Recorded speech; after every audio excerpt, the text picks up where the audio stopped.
Alright, hello everyone, and welcome back to Phoenix Wright. Seeing where we left off last week with Day 2's investigation complete. And now we're heading back to court to defend not only Maya, once again, but also ourselves, because if we don't do anything about it, we've already been sentenced to death if we can't prove that someone else did both of these killings. So hopefully we can prove that today. Kind of starting early today, I know, because I don't know how long this is going to be, so I figured might as well not really doing anything else. Might as well give myself a little extra time here so we can hopefully get through this whole court case today. Since I would like to do one more case before October, since we won't be finishing this game for sure before October. I mean, that was pretty much inevitable. There's too many cases left. We're only halfway through this game. But, yeah, hopefully we can do at least one more case before then. And then we'll be able to finish it up, hopefully in November, I would imagine. How's it going tonight, Jack? Maya looks exhausted, but I can't blame her. Nick, I was thinking about it all day yesterday. I never properly asked you to defend me, did I? That's actually a good point. Technically, never didn't. We kind of just, like, voluntarily did it. Is that illegal? Can you defend someone without their permission? Probably is. Doesn't matter. I'm on this case till the bitter end. I know. That's why I wanted to officially ask you for your help. You got it, Maya. Let's do this. We gotta wrap this up and get back home so you can make your dream show come true. The Steel Samurai versus Platoon Punisher, right? You bet. You look as if you had not sleeping last night, Bobhead. It is written all over your face.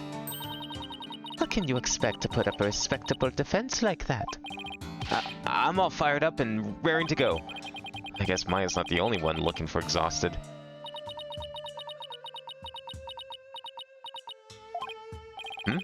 Rafa doesn't seem in the best spirits herself. Maybe she was also up all night doing her, like, dance or whatever. Go ahead. Feign confidence now while you are still able. But I will see to it that your last rites are read to you this day. Guess it was just my imagination. Ready, Nick? Okay, Maya. Let's head on in.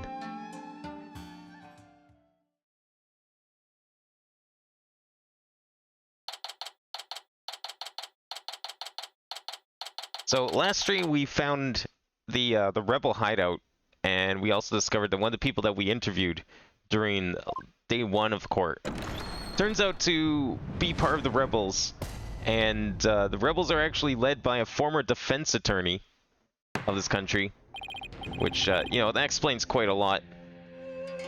So we did all that. We found their secret base up in the mountain as well, which may have something to do with the crime that was committed, possibly. And we still don't know who was actually killing these rebels, the rebel hunter themselves. I mean, everyone thinks Maya did it, but beyond that accusation, there's like barely any info as to who's actually doing the crimes. Now then, if everyone is ready... Defense is ready, Your Majesty. The prosecution is ready. Let us begin without further delay. Oh, no prayers this time, Prosecutor Sadmati. I already offered my prayers for the latest victim during my visit to the crime scene, being that the accused has already been found guilty of the first murder. Let us hasten this trial so we may put this dead lawyer walking out of his misery. I could not agree more. In yesterday's trial, the accused was already found guilty of murdering the High Priest. And today she will be tried for the murder of his disciple. Praise the Lord. Now then, Prosecutor Sadmadi, your opening statement, if you would. Certainly. The accused has now slain 2 of the most devout clergymen in Kurinism. Even the lowest level of hell, the hell of tickling, would not be punishment enough. Then what terrible fates await her?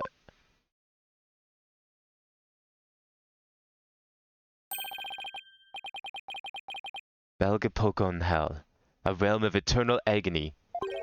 There she will suffer the endless punishment of Jagar by the Galoon of Moten. Furthermore, the Galjama... Enough! My blood runs cold at the mere thought that such a terrible place exists. I was gonna ask for a translation, but on second thought, ignorance is bliss. Now then, please continue, minus the part about the terrible hell waiting the accused. As you wish. The victim of this heinous crime was the High Priest's disciple, Purei Zelot. He had been training under the High Priest while living at the priest's home. I had met him a number of times, and he seemed like an earnest young man. How tragic that he met such a terrible end. The murder occurred on the Plaza of Devotion during the Purification Rite. It was a bold crime carried out while the plaza was full of the faithful deep in prayer. The Warbad dagger was found to be impaled in the victim's upper back. The stabbing caused a spinal cord injury that killed him instantly. Ah, the Warbad dagger, Lady Kira's weapon of choice. I'd imagine with everyone deep in prayer like that, it might not actually be that hard to walk up to someone and kill them. As long as they don't see you. You know, you're quiet enough. They're sitting there. Everyone's in the same position as that guy. It's not a bad place to kill someone. Would be hard to find a witness if you're quiet about it. We have already established that the accused's prints were on the weapon. Incredibly damning evidence in itself. No, I didn't do it.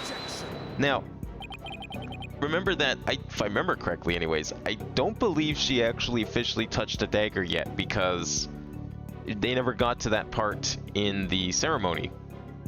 So how the prince got there is a mystery. Hold your tongue.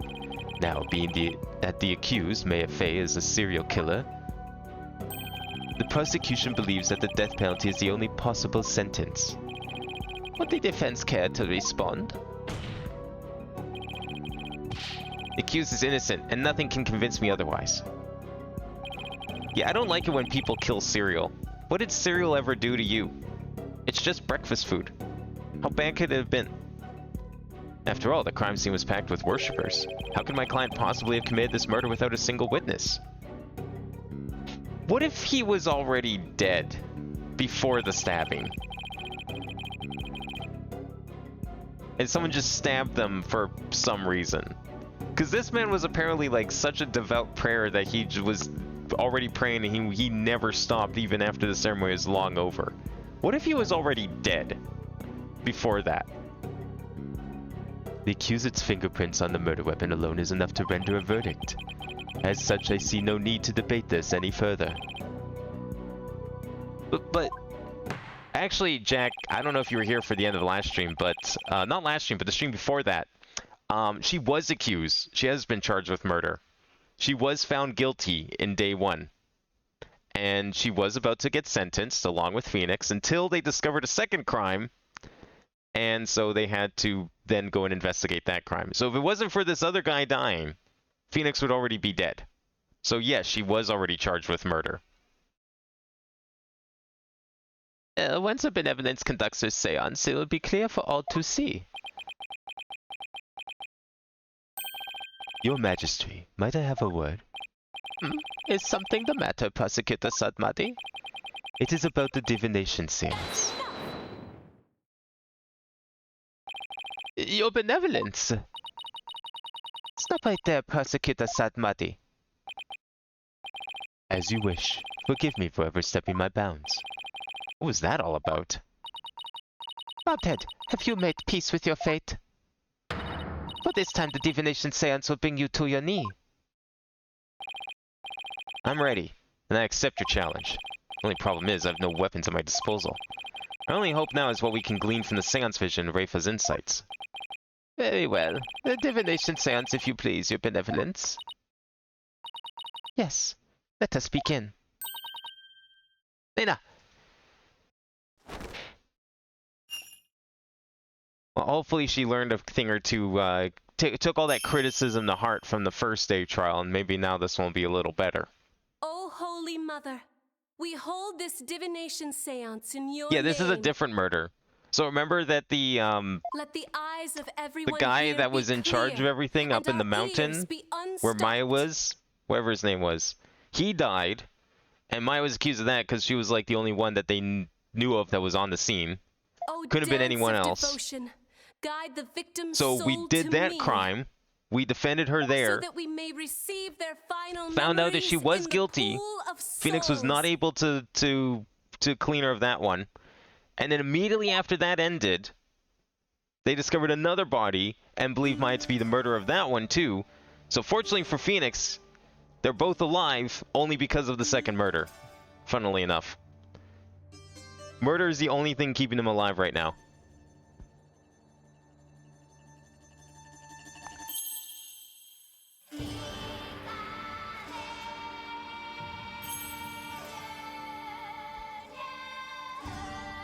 So I don't know how this is going to work. Like, I'm guessing we'll have to just... We're going to have to somehow retroactively prove that Maya did not commit that other crime. Hopefully by proving that she didn't do this crime.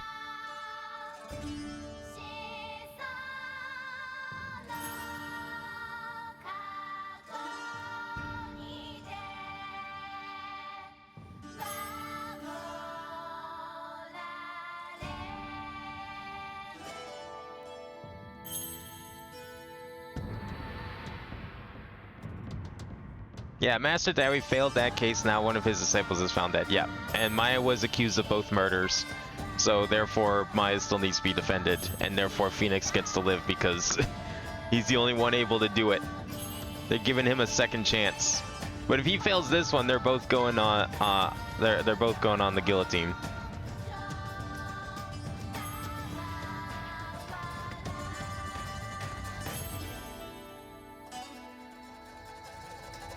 I would think that, like, after this case, I would imagine Phoenix would just go home. Any smart man would just go home after this because and never come back here.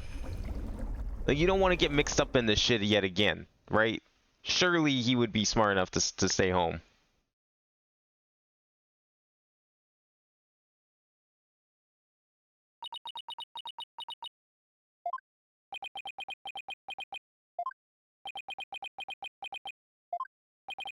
I don't get it.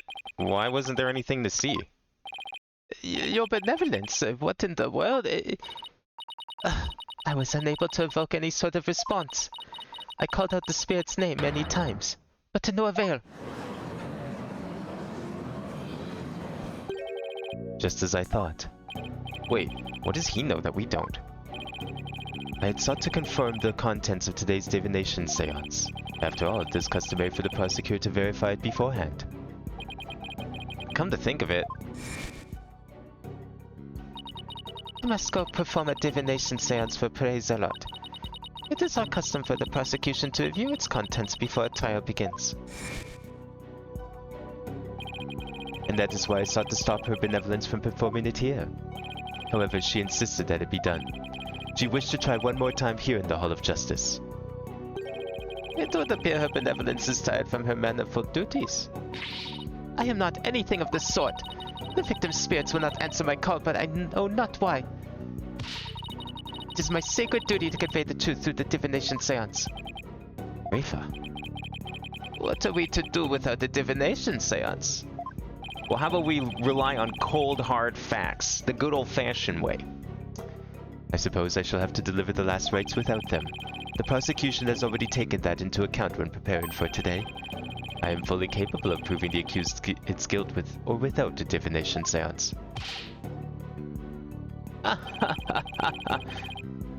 You never failed to impress Prosecutor Satmadi. This is bad. Divination seance was my one and only hope.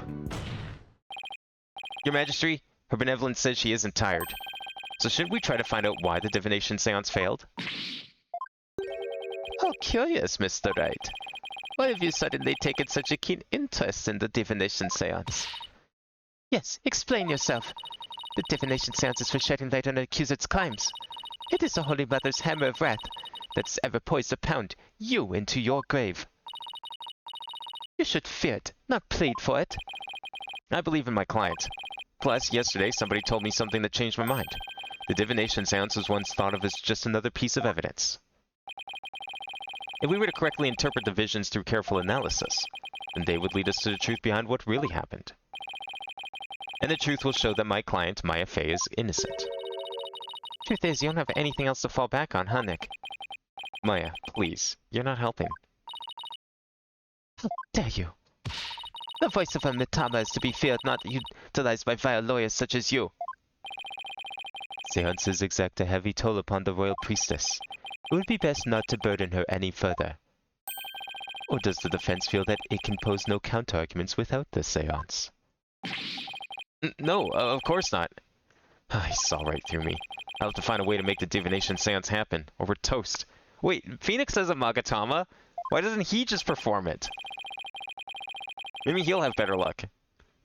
Well, since the divination seance is not possible at this time, I see no other choice. Let us proceed with the trial without the seance, as Prosecutor Sadmati suggested. Thank you, Your Majesty. Why you? I will not forget this bobbed head. This will not be the last you see of me. Now then, I will proceed by providing an outline of the case at hand.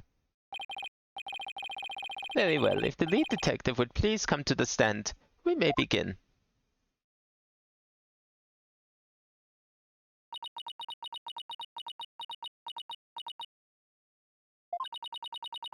Sorry, Mr. Wright. Detective Sky, I understand how you would wish to save the accused and the defense. They are your friends, after all. But you must let them go and move on. But...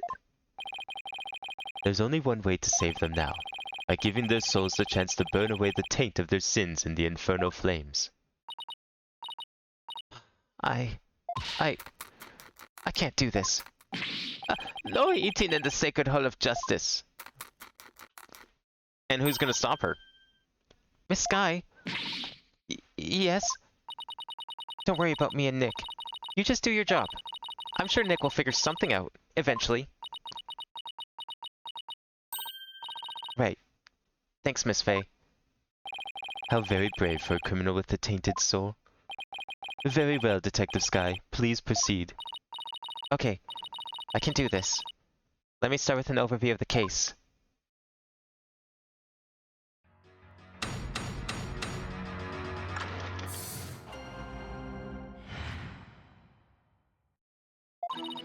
The latest victim was Prey Zealot. He had been training under the High Priest and living at his house for the past 2 years. The High Priest's widow believed Emiv has identified the victim's body. He may have been mistaken for a rebel and killed due to his connection to the High Priest. That's it? I mean, we already knew all those things. I see. Well, that certainly makes sense. Would the defense care to respond? I'm spying inconsistencies in our testimony so far. I don't have any evidence in my arsenal. What am I gonna do now? What is it, Maya? I was just wondering about how much the police actually looked into the Acolyte Zealot. Because it just might prove to be the key as to why the divination seance failed. What are you getting at? Well, it's just a hunch.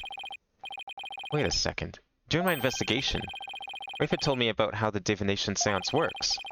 I could figure out why it failed. Maybe she could try it again. Okay, time to press for some more information. I don't remember how she told us how it worked. I hope that we get a refresher because I don't remember that detail. Hold it! Are we sure the latest victim is who you say he was? What kind of person was Acolyte Zealot? According to the neighbors and the others who knew him, he was a deeply devout youth. I too have heard his name mentioned as one who was fervent practitioner. I suppose you might say he was the High Priest's star disciple. Furthermore,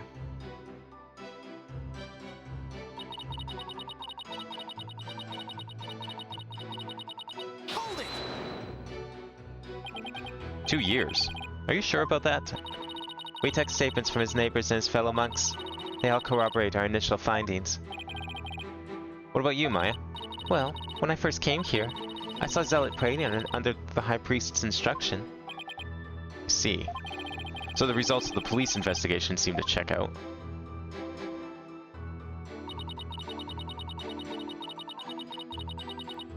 Hold it!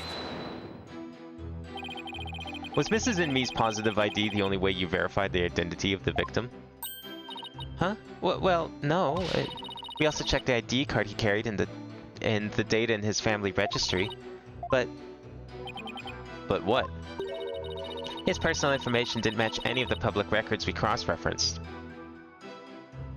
Huh. Maybe that's why the divination seance failed. I'm not sure what you mean, Mr. Wright. Here's what I'm thinking. I mean, it sounds like a fake name.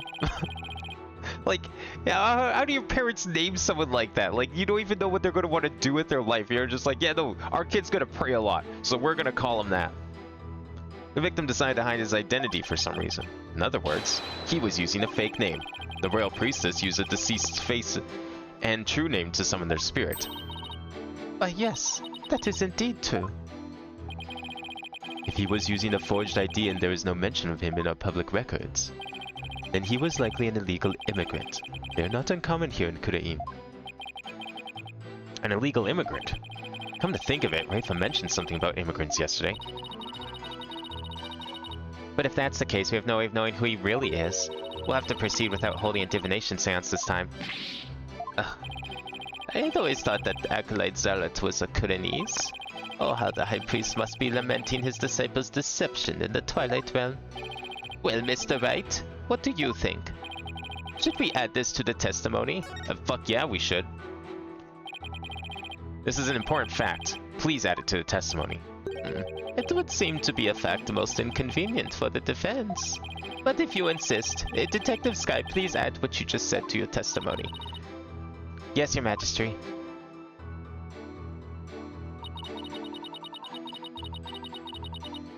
Hold it!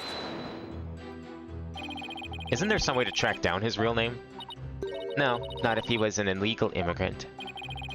Have you actually confirmed that he was in Korean illegally? Well, we don't have any conclusive evidence. But there's also no evidence of him being a citizen of Korean either. Oh boy. Now what do we do? What if there was a clue in the evidence you gathered? That's probably our only hope at this point. If he really was an illegal immigrant, our proverbial goose is probably cooked.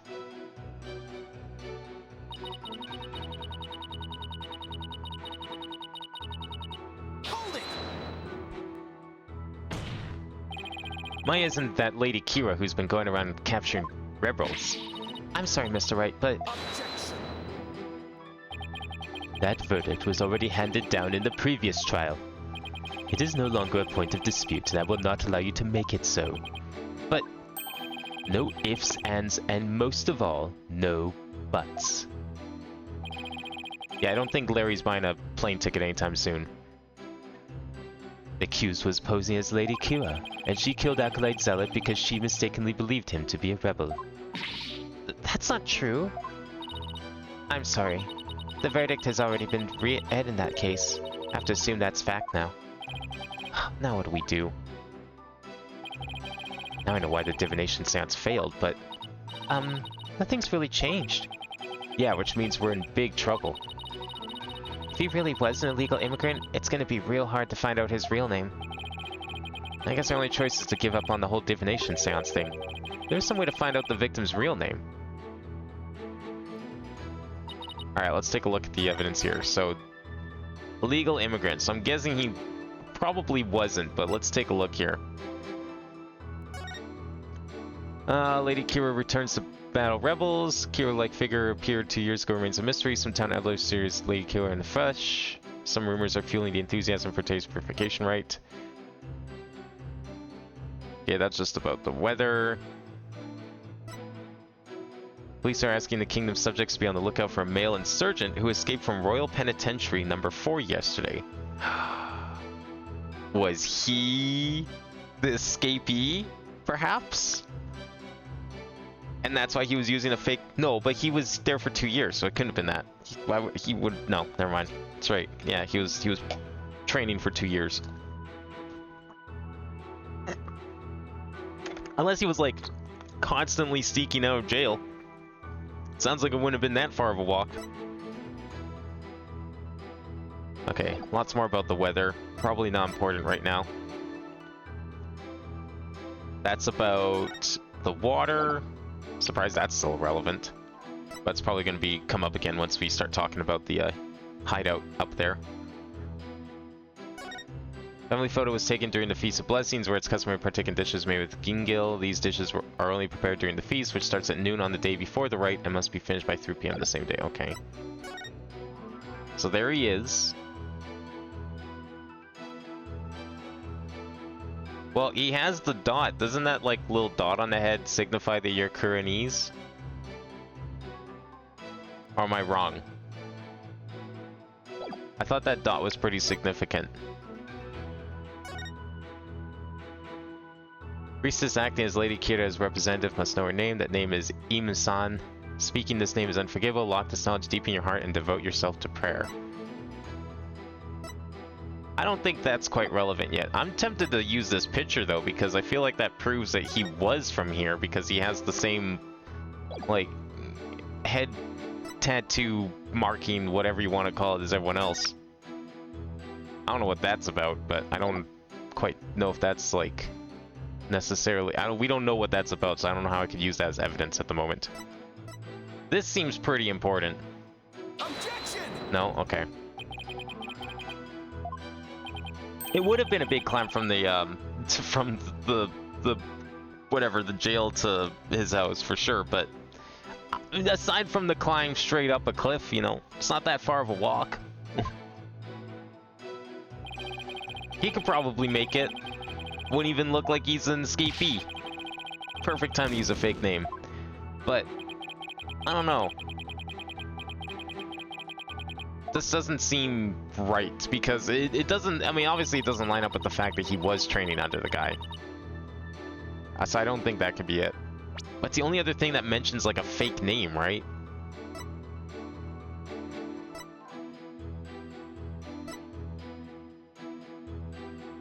That's Terrust's autopsy. Zealot's autopsy. Spinal cord injury from a stab wound to his back. The weapon is thought to be the Warbat dagger, the same weapon used to kill the High Priest. Nothing about his name. Maybe the peach is important?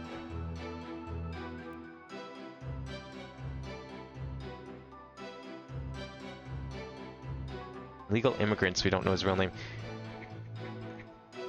Maybe the peach, like, gives us a hint at his real name?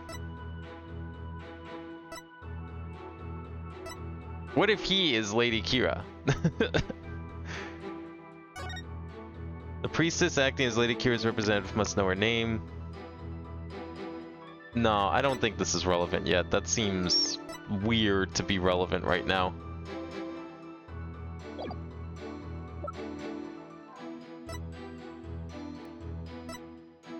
No, I don't think that's too far. That's not relevant yet. I'm gonna press this again. Isn't there some way to track down his real name? Not if he was an illegal immigrant. I've actually confirmed he was in here legally. We don't have any conclusive evidence, but there's no evidence of him being a citizen either.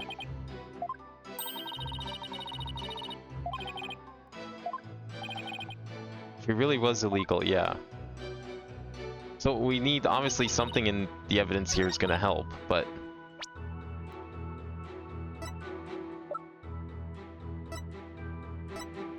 maybe this. Okay, it is the peach tattoo then. Surprised it wasn't like the little dot on his forehead, but this is more significant maybe. Although I feel like we know less about this. Like, I feel like we learned about the head ornaments that they have. We don't know anything about this peach, so I'm not sure how we're supposed to use it as evidence. Sorry, Detective Sky, but the police missed something important in their investigation.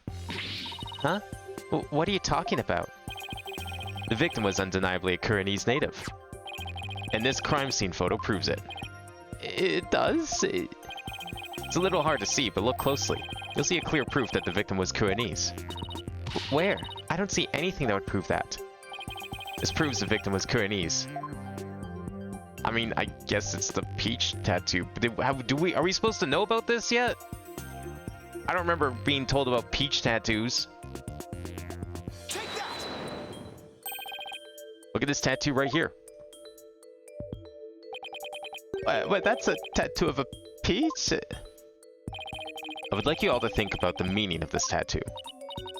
Oh, the victim really liked peaches? Well, peaches are a favorite delicacy here in Korea. They happen to be a personal favorite of mine. The sweetness of their abundant nectars and the softness of their perfectly ripe flesh. They're a blessing from the Holy Mother herself. Nick, I've suddenly got a craving for peaches. After the trial, Maya. Right now we have bigger fish to fry. Unfortunately, that is not a tattoo of a peach. It is not a peach, you say? Then what is it? Take a closer look. Haven't you seen something like that before? Namely, the tattoo on the High Priest's brow. Is that where we're going with this? I guess. This mark is only borne by members of the Kuranese clergy. Yeah, but like the mark is on the forehead and is not colored in. Objection! Why is this? This seems like a stretch. Classic Phoenix Wright. So that is what you believe it to be. But are they not utterly different shapes? Sure, they're shaped differently, but there's a reason for that. The victim had the peach-shaped tattoo inked over an existing tattoo for some reason. However, the dark red portion is exactly the same as the mark of all Kuranist clergy bear. Hey, you're right. Until about 20 some odd years ago, everyone did get one, didn't they? I bear myself one on my right. That is entirely too much information, your majesty. Information on everyone who enters the clergy is maintained at the temple. All we have to do is look up a monk with a mark on the same spot. I'm on it. I'll let you know if I get any hints. That will not be necessary if you seek information on the clergy. I have it all right here. Wait, he just walks around with that? Oh my, you never cease to amaze. So tell us, is there anyone who fits the bill?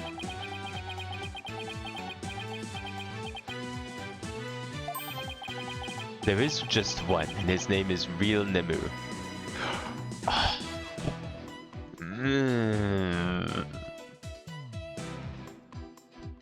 This is why they haven't made a 7th game yet, because they ran out of puns. Clearly. He became a monk 20 years ago.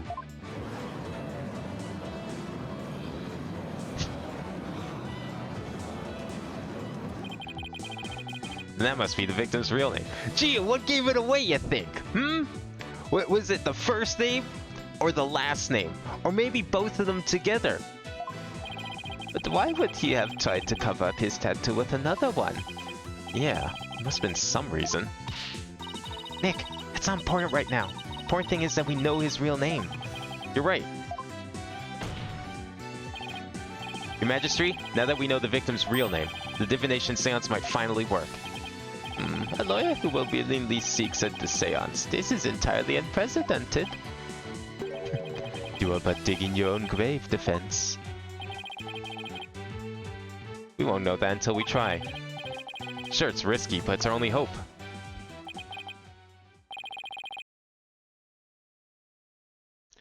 We were told all priests get a tattoo in a different spot is recorded for posterity. They put in a different spot.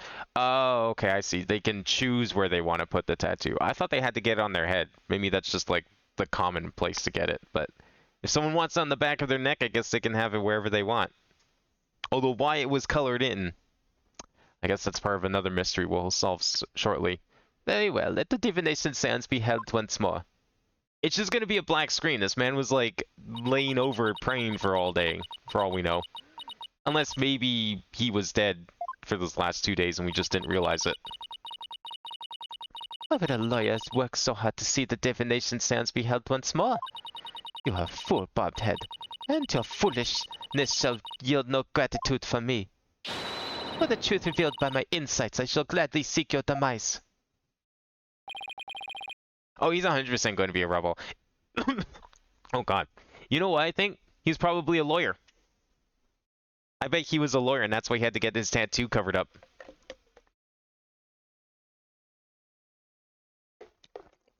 If he got it 20 years ago, that would line up perfectly with the banishment of all lawyers. Maybe in this country, instead of getting like badges like Phoenix has, They probably get, maybe they get tattoos to show that they're lawyers.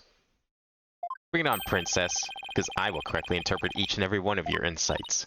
You will regret ever thinking you could use my sacred insights as evidence.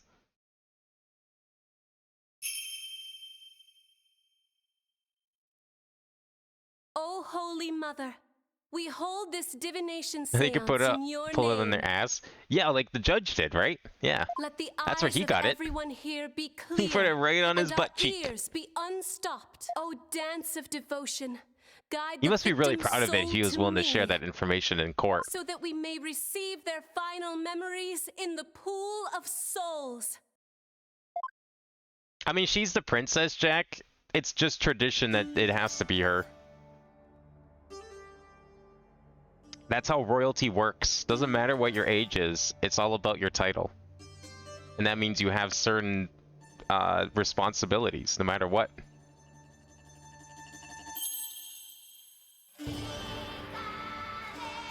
And the thing is, you know, for those people, they don't think anything of it. That's just the way things are.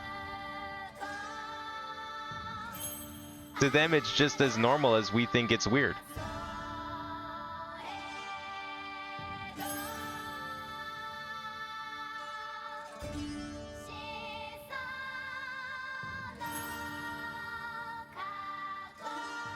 Oh yeah, you mean the unskippable cutscene that we can skip by doing that?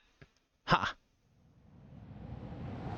Maybe only skippable in that one spot because we've seen it before. Or this specific case. And so it technically counts as a rewatch. That could be it. Yeah, see what I tell you. Man was praying the entire time.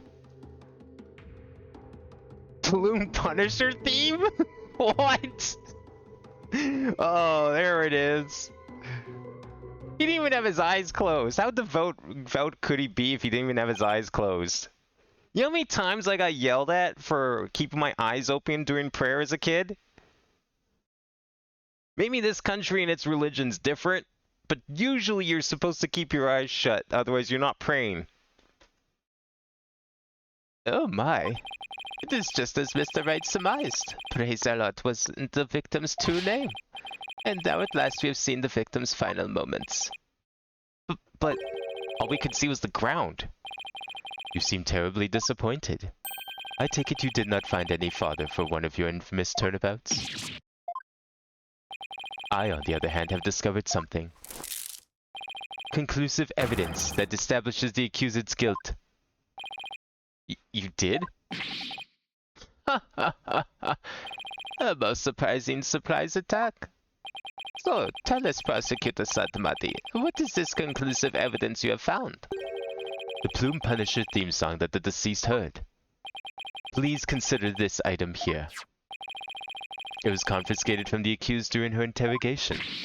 Hey, that's my Plume Punisher strap. When you press the Magatama on the Plume Punisher's belt,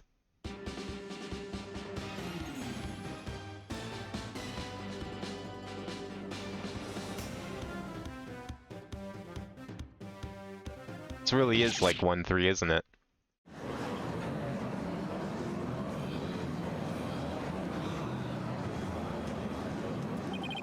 it seems the accused inadvertently pressed the button in the midst of her crime. This strap is an extremely rare item, is it not, Miss Faye? You better not break it. There's only one of those in the whole wide world. Maya, no. Wait, when was this guy killed? And when did Maya trade her watch for the strap? Are we sure this was after that trade? It is just as I said. Your fights of fancy have come crashing down on you. He sure seems to be enjoying this. Yeah, I've never seen her look so thrilled before either.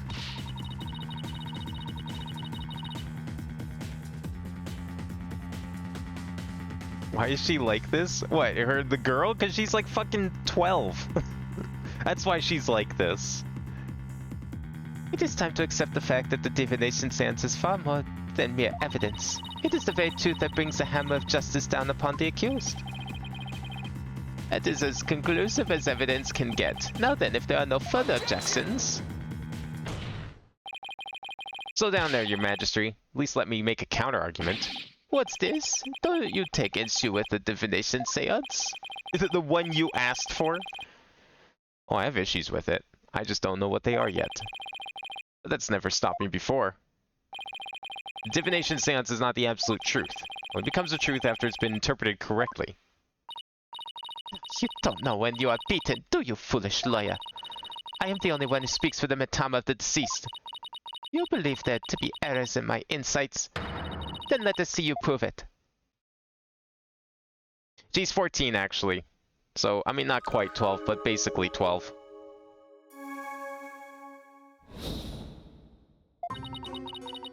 The victim was offering up his prayers. It was the night of the rite. Though it's dark, the pattern on the plaza's ground was visible. Then someone was there, and the theme to the Plume Punisher filled the air. The accused held the defenseless victim down and plunged her knife into his neck.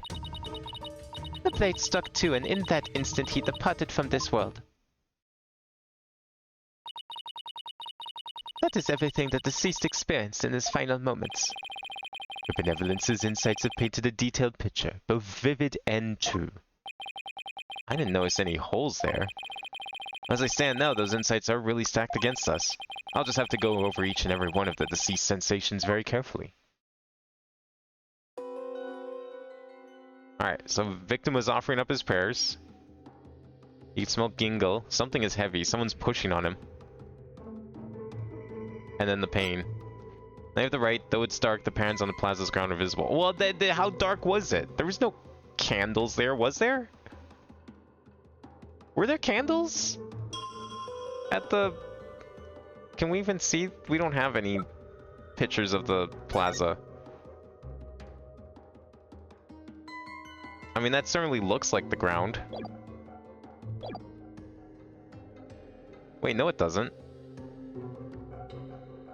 It almost looks like the ground. Hang on a second.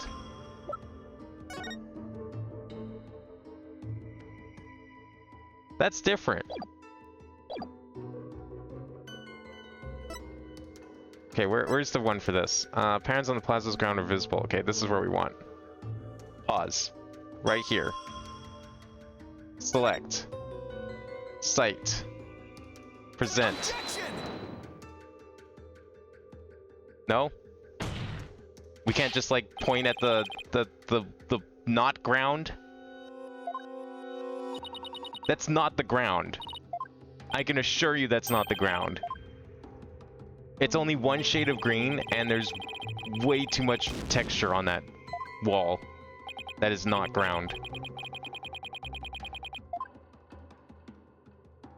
Must be some other part here. Also, if it was ground, where's the shadow?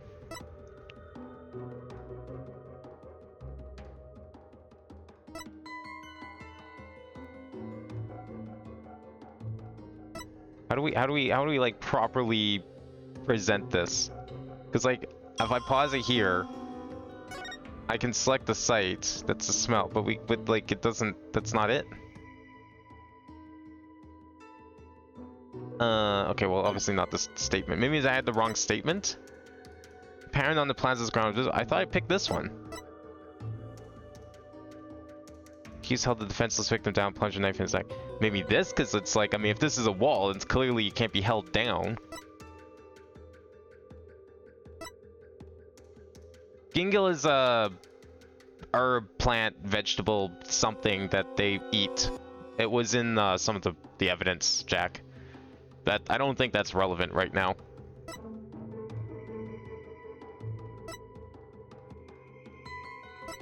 Oh, the heavy thing maybe? Well, you can still be... Well, you can be heavy, you can have a heavy feeling no matter what direction you're facing. I don't see how that's relevant.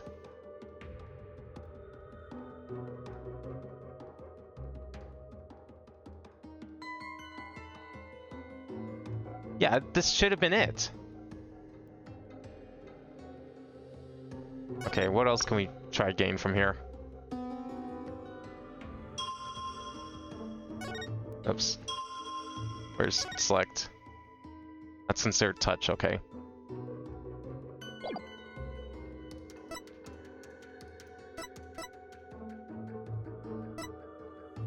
Say the right, though it's dark, the pattern on the plaza's ground was visible.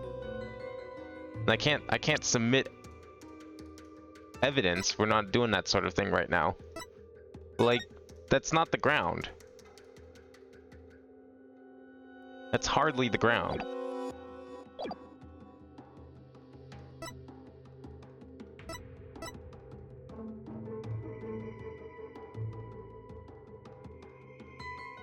Okay, someone was there and the theme to Plume Punisher filled the air. Okay, that's fine.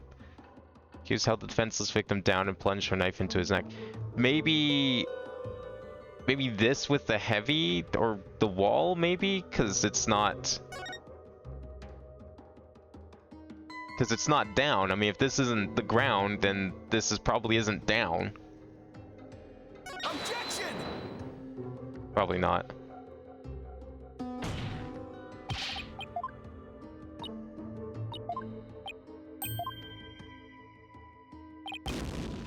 That's not down, though. How is that down? We know that's not the ground. You know what? I know exactly where that's from, in fact. I know this isn't down, because if we look at the court record here, I can show you that's not down. That is here. Where do you think those handprints came from? That's him.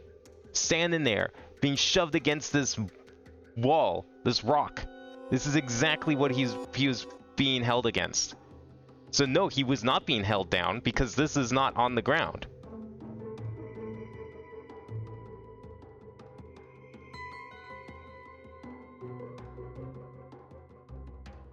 Unless, well wait, this one moves though. Oh, what if he was facing up and this was above him and he was getting crushed by the rock? Okay, how do we prove that he was getting crushed by the rock? I think I know how. Okay. I see, this is where the heavy can come in. He's getting crushed. So yes, he was technically on the ground, I guess. Kind of. But it was not down. Yeah, the defense, okay, neck, blah, blah, blah, whatever. Where's heavy? Pause, okay. I see now. Objection! It's gotta be it. No?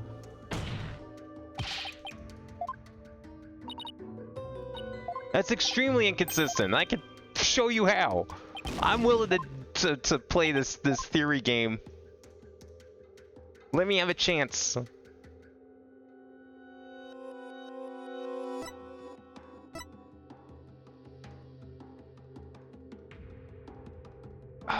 Maybe this one still? Because it's not the ground?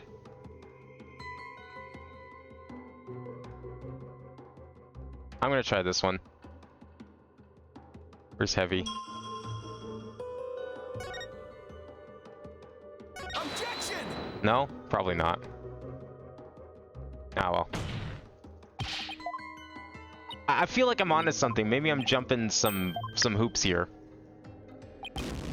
This man was in the secret hideout. He was getting crushed by a rock. That's probably how he died even.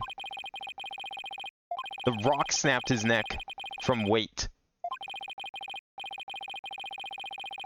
He was defenseless on his back, on the ground, getting pushed down by a rock. Hence the handprints. And hence why that's clearly not the ground that he's looking at.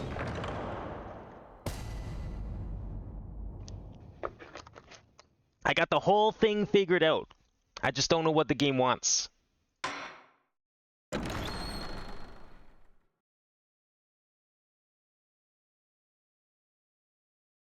Kind of be funny if we got like a special ending since Nick's already been shown to be proven guilty as well. We just need like Nick screaming behind the doors as he's like executed on the spot and the crowd cheering for getting rid of another evil lawyer.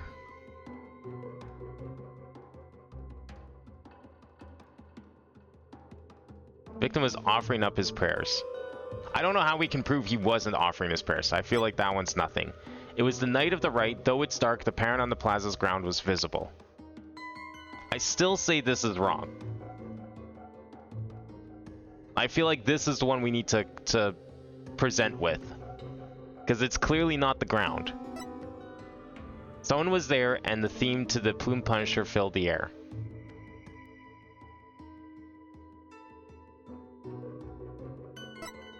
accused held the defenseless victim down and plunged her knife into his neck. This one also sounds bad because we know that's probably the rock that's killing him.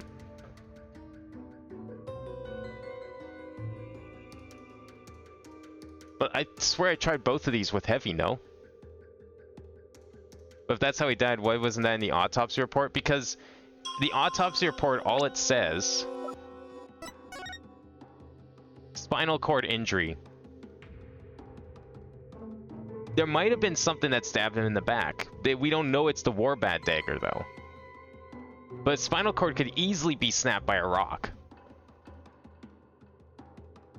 That weapon was probably just put in later. I don't know, is there anything like here? Okay, well, actually, yeah, there is some precedence to this, because if we look at this picture, these red markings, we found traces of blood.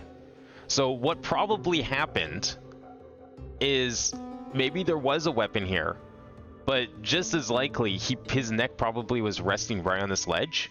If he was getting pushed down by a rock right on this ledge, that is very easy to like snap his neck and maybe even create something that looks vaguely like a stab wound. Because they don't know what actually killed him, they just think it's the dagger because it's the most obvious tool at the moment. But I think what happened was he was laying here on his back in the water. Rock was pushed over on him. I just don't know how to like present this because that's had to be what this is. Because like no, the accused didn't held the defenseless victim down and plunged the knife into his neck because he was being crushed by a rock. The rock pinned him down. But I can't show that this is a rock yet. Okay, well, we know why this is. That's not relevant right this moment. That'll come in a bit. Though it's dark, the patterns on the plaza's ground are visible. This is not the plaza's ground. But I tried that already. That wasn't it. What was it about the watch? The watch was Maya's until she traded it away for the keychain. But that's not what's playing the theme here. I know what's playing the theme. The theme is being played by this clock. We found this out the other day. There's a clock in this hideout that can play the Plume Punisher theme. I think it's like can be tied to the time. I don't remember exactly. But it doesn't, it's not technically a piece of evidence, it's just part of the picture. But that clock plays the theme, and that's likely what he's hearing right now. The Gingill, I don't know where that's coming from. Maybe there's Gingill in that room. I can't remember if we found that or not. Accused had the defenseless victim down and plunged the knife into his neck. We can't prove that he wasn't killed with something other than a knife at the moment, so that is just a theory on my part. Blade struck 2, and in that instant, he departed from this world. I don't think that's what killed him, but like all of these are very wrong given my theory, but I just don't know which one of these is going to be relevant. It's likely going to be... I thought I tried this one already with the heavy. Maybe it's with the sight?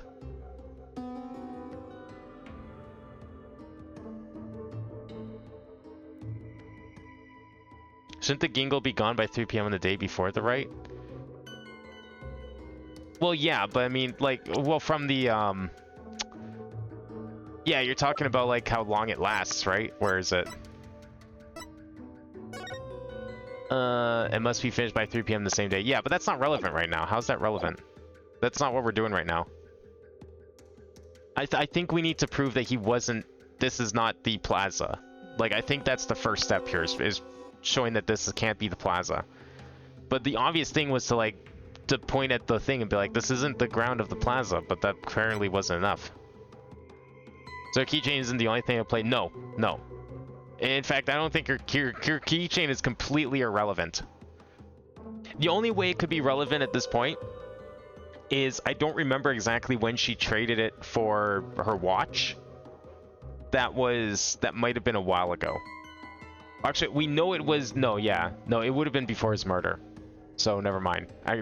We do know when the watch was at least traded by, and that's because proof of this picture here.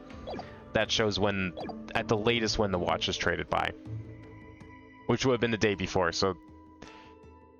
She had the keychain the entire time, so that does not disprove the notion that it proves that she was at the scene. Does not disprove that. But what would help discourage that notion is the fact the clock also plays the theme. But we're not doing the clock right now. I'm trying to figure out which one of these is going to show that we're not at the plaza. But I don't know what else we can try here, because Blade struck true, and in that instant he departed from this world. We can't show that there was no blade.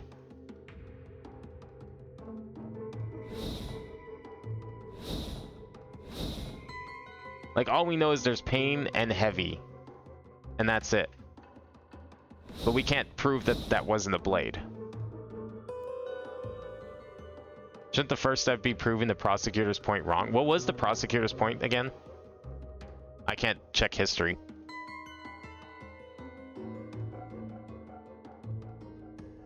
Well, you mean like with the theme song thing? No, we can't do that right now. We have no... Oh, someone's there in the theme. Even like, this isn't a contradiction necessarily. We don't know if someone was there. Someone could be there. We don't know that. Someone had to have knocked over this rock. The theme to the Plume Punisher filled air. Yeah, that's true. Well, that's clearly, yeah, that's not contradicting anything.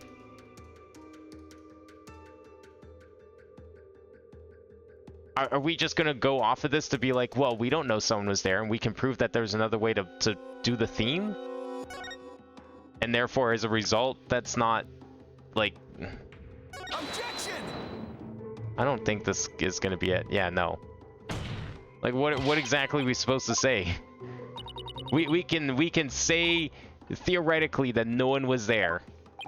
Great. Okay, that doesn't show anything. That doesn't help anyone. It will sprout a little doubt, not enough to really do anything with it. I cannot present evidence, no. All we can do is try and show contradictions between her statements and what we see in the video. That's it. But the only two that seem relevant at the moment... Okay, victim offering his prayers, whatever. I don't think... Wait, no, is it? Hang on. Where was that statement about this? Are you supposed to pray before it goes away? The day before the rite must be finished by 3 p.m. the same day. Hang on. Objection! No? Okay. I thought maybe because there's still the width of Gingle on him. Therefore, it was not the day of the rite, and therefore the prayers could not have started yet. But I can't remember if we maybe found that. I thought we found Gingle in the hideout, though. I can't remember.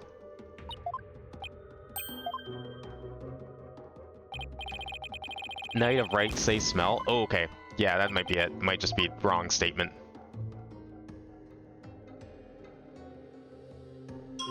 Night of Wright. It was the night of the Wright. Oh, okay, yeah. No, that makes more sense. It's not the night of the Wright. Here's why. That would be it. That's where we're starting here.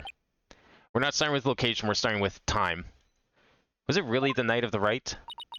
What do you mean? It could not be otherwise. The accused slew Acolyte Zealot after killing the High Priest during the purification rite. The only problem is the deceased spirit does not corroborate that. What's this? Take a good look at what the victim smelled. Do you see how it says Gingle? Acolyte Zealot shouldn't have smelled any Gingle on the night of the rite. What do you mean? Let me back up my statement with some evidence for you. This should explain how the victim couldn't have smelled Gingle on the night of the rite. Take that!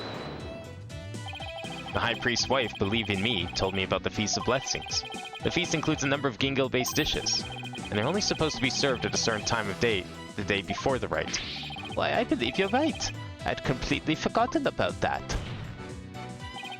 During the feast, the unique smell of Gingle pervades the entire kingdom. The fact that the victim smelled it means he was murdered between noon and 3 p.m. the day before the purification rite.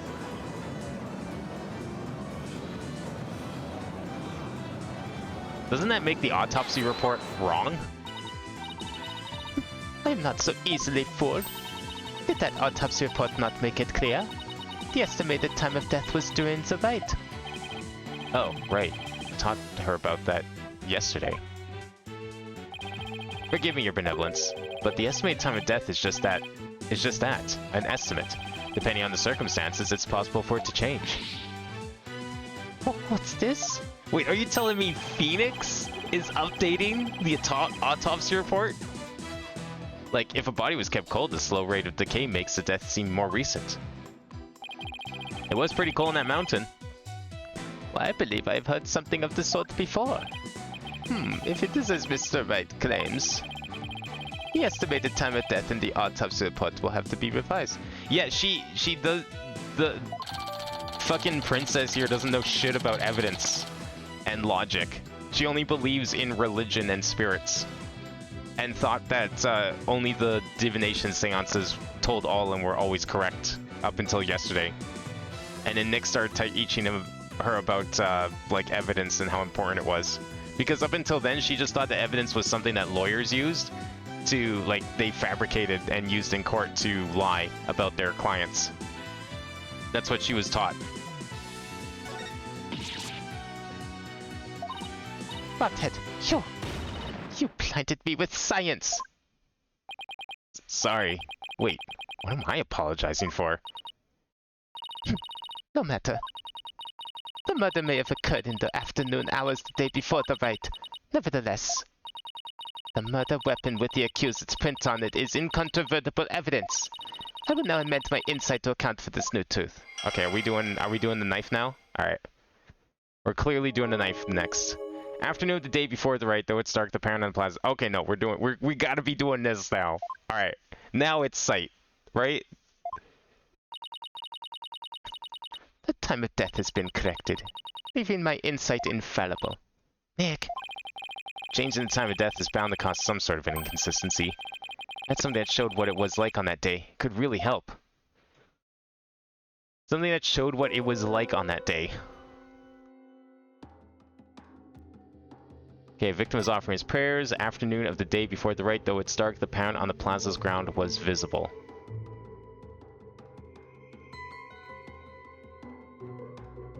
Is it isn't that itself a contradiction? Look, I don't know where this country's located, but I'm assuming they have proper day-night cycles. Considering that, you know, it's pretty bright out most of the day in these cases. How is it the afternoon, but the plaza is pitch black? Please explain this one to me. Like, this, how do I present a statement and that contradicts itself? How do I present a statement against a statement here? Because clearly she didn't think this rewrite through when she rescinded her statements here. Okay, I'm gonna try this one again.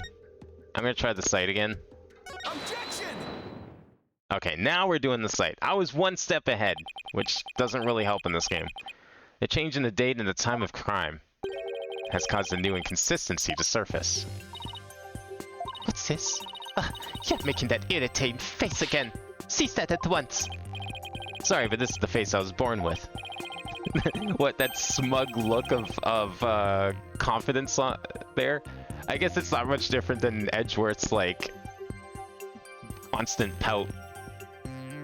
Resting bitch face Edgeworth. Now let's focus on what's important. What the victim saw in his final moments. Do you have any bats in the belfry, Parhead? There is nothing to see. The crown at the plaza was all that entered the victim's eyes. And that's what I find so strange. On the day before the Wright, it should have been impossible to see that parent on the ground. Impossible, you say? Do explain. This piece of evidence shows why the plaza's ground was not visible that day. Oh, are we talking about the weather? Oh, is that what we're doing? I guess we're not bringing up the fact that it looks different. Right, because May 9th was the day before the Wright, right? The white ice that froze the ground from the intersect of the plaza of devotion that yesterday is melted. The Wright can go as planned. Wait. Okay, when was the day before the Wright? I guess the newspaper probably tells me too. May 9th newspaper. Today, May 9th is today in this context. May 8th would have been the day before the Wright. Okay, yeah, so it has to be this. Yeah.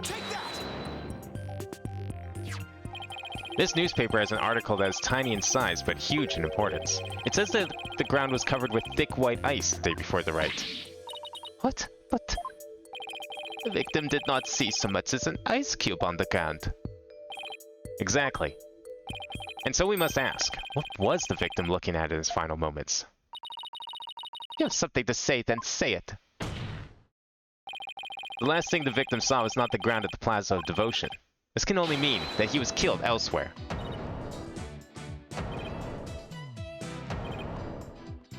And now we can show where he was killed, right? Or are we, am I going too fast for the game? And where do you propose the victim was actually killed? Just tell us where, otherwise your argument is worthless. About that. Ugh, I hadn't gone to that part yet. Any ideas, Maya? Let me think. Well, it's somewhere green and shaggy, right? Right, where could that be? What is it, Bobhead? Giving up already? Not at all. Now, where have I seen something green and shaggy? This shows where the victim was killed. Secret hideout the rebels were using. A rebel hideout? There is no such place anywhere on the floor of that chamber. You're absolutely right. There's no place on the floor anyway. And what did the victim see in his final moments if not the floor of the rebel hideout? This is what the victim saw in his final moments.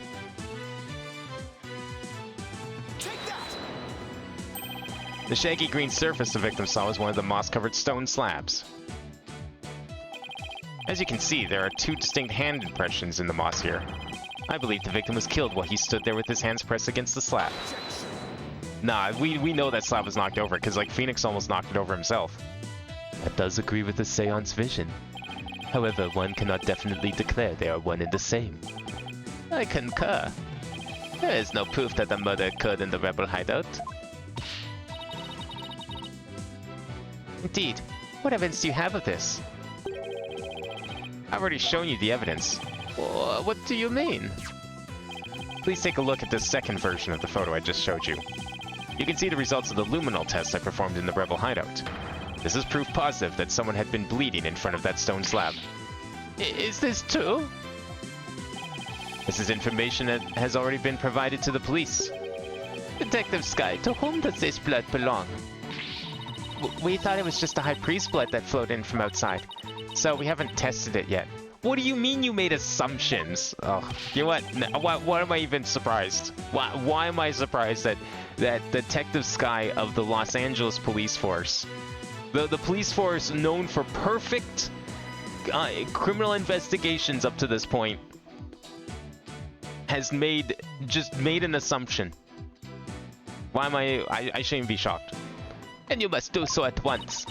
Yes, Your Majesty. Especially her. This fucking woman who keeps going on and on about, like, forensic science.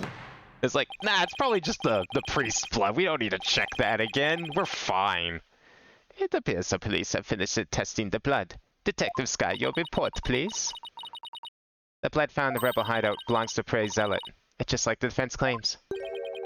Detective Sky, do you realize what your blunder has done to me? When this trial concludes, I want to see you in my prayer chamber. There I will deliver a joyous sermon unto you for 8 hours straight. I'm really sorry, but please, anything but that. Nick, maybe, just maybe, this is the chance we've been waiting for. Yep, it would seem so. Hate to do this to Emma, but go for it. It's full speed ahead. The victim was killed in the rebel hideout the day before the purification rite. Then his body was moved to the Plaza of Devotion by someone we've yet to identify. So when we thought we saw Acolyte Zealot praying during the rite, he was already dead. I knew it!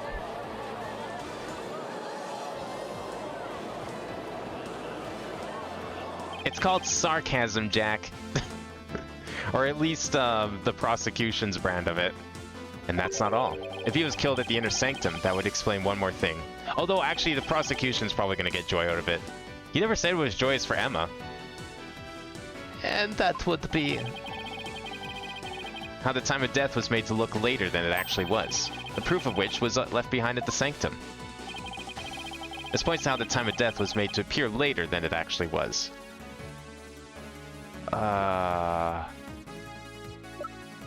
Proof that it was later. Yeah, that's what I'm trying to figure out. Was it cold there? I don't think it was that cold in there.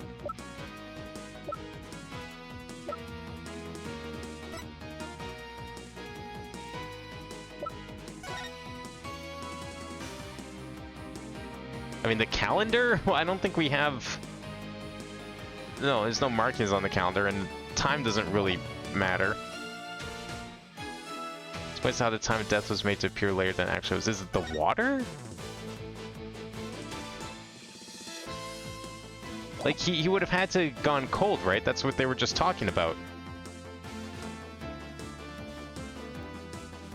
I'm glad not a single soul touched his body the entire time. Well, he was in a secret hideout. Like, this place is behind the statue at the ceremony area on the mountain. It's behind this statue here. Where is it? This is a secret entrance here. So, no, people likely wouldn't have.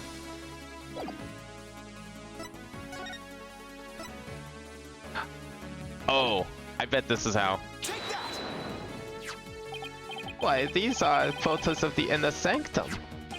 I'd like you to focus on this one. The proof is right here in this photo. This is how the time of death was made to appear later than it really was. Do you see how the snow has been removed from this one spot only? That's because it was used to keep the victim's body cold. And that's why the time of death wasn't what it seemed. The time was mistaken, and the place too. And just what do you believe that proves? That my client is innocent. What of her fingerprints on the dagger? And the Plume Punisher themed the victimhood? You'd have failed to address these two key pieces of evidence. I see your point. Wasn't this your big chance, Nick? I'm really hoping that the difference in location can invalidate either the weapon or the theme song from being used as evidence against you. Actually, that might be possible. At least for one of them. Really?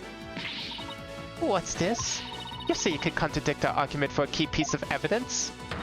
Very well. Let us see you try. Nick, take a good look at the rebel hideout in photo. Oh. The fence can invalidate this piece of evidence. The Plume Punisher theme? And how do you intend to support such a claim? Since a murder happened in the rebel hideout, there's something there that played the theme song, other than my client's strap. It wasn't the strap. Is this too? The item that played the Plume Punisher theme song was this. Take that! This is a Plume Punisher alarm clock. I believe the victim heard its alarm go off. You know, it's good that we're doing all this at the start of today's trial. Getting all the easy stuff out of the way, the stuff that, like, I was able to figure out the moment we finished investigating kind of thing.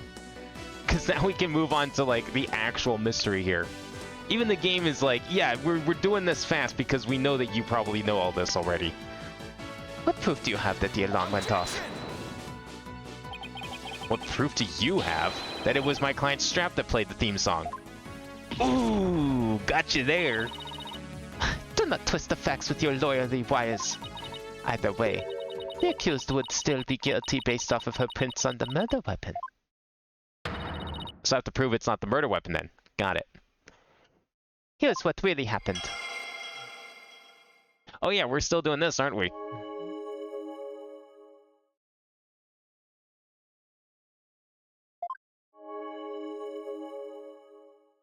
It was the afternoon before. Thank you for clearing that one up. Wouldn't want, like, you know, any weird oddities with the fact that it's dark out somehow. Though there have been some twists and turns, that is the truth of what happened. Won't get anywhere until I can eliminate the dagger. Most impressive, your benevolence. I see no inconsistencies anywhere in the prosecution's case. No. There's one. What's this? You still claim there to be an inconsistency? Dicey might, the outcome will always be the same.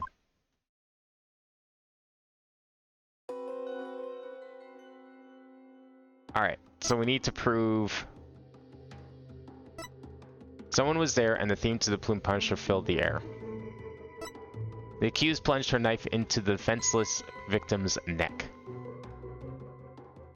So we need to prove there was no knife?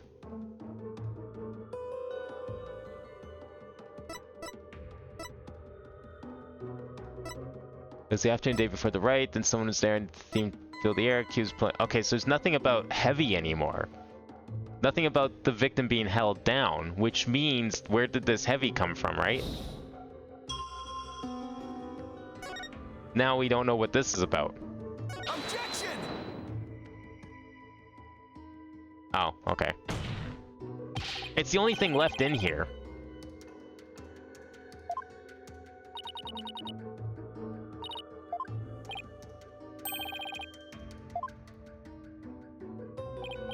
Where would the knife have been at this point? I don't think, yeah, well, I mean, that's right? Because, like, the knife would have been... I'm trying to think where it would have been. Because, like, if this was the day before the Wright, shouldn't the head priest have the knife? Because they needed it for the ceremony, right? Oh, we got rid of that bit of evidence about the way the ceremony works, I think. Although this could very well be the replica that the fake Lady Kira was using. Because the one that's like masquerading as her running around killing rebels, I think also had a version of this knife. But during the ceremony, the knife would have been at the ceremony site. But this is the day before the ceremony, so I'm not sure where the knife would have been at this point. Unless it's in this picture here of the meeting. Let's see. Can we see the knife at all? No, there's no knife in here. But I would imagine that, like, he had it in his house. So I don't think this is it. I don't think that's going to be important.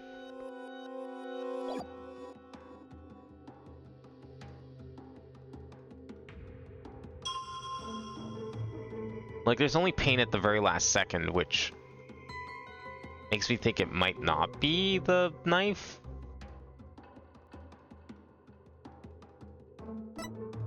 Blade struck two, and in that instant he departed from this world. I don't know, is that instant to you? I guess it kind of is instant.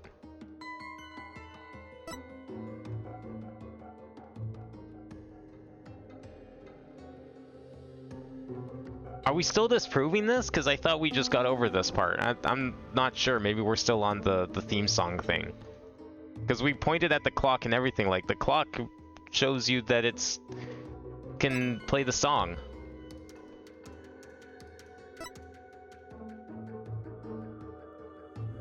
Well, there's a few changed statements, but I don't think that necessarily means they're going to be the ones we need. The victim stood with his hands on the stone slab in the hideout. Yes, we've proven that. It was the afternoon of the day before the Wright. Yes, we proved that as well, because of the weather. Then someone was there, and a theme to the plume punisher filled the air. How do we know someone was there? Or not there? The theme song played because the clock played. But that doesn't...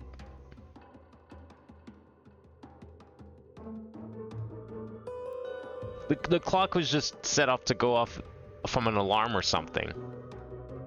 I don't think that necessarily means the person set it off. We don't know if anyone was there.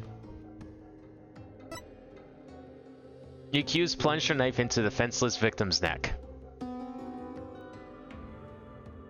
If he's standing against a rock, that's very possible. However, I still believe he was not standing at all. I think he was laying down. Because when we investigate this place, Nick almost knocked over the rock. Which means it's loose, which means someone could have easily done that deliberately. So yeah, maybe someone was there to push over the rock, but I don't think that has anything to do with the theme song. The blade struck two, and in that instant he departed from this world. I don't know which of these things would be for that. I feel like the heavy is what we need now, because we've done smell, we've done sight. I think we've solved hearing, even if it wasn't directly through here. So the only thing left is touch from heavy.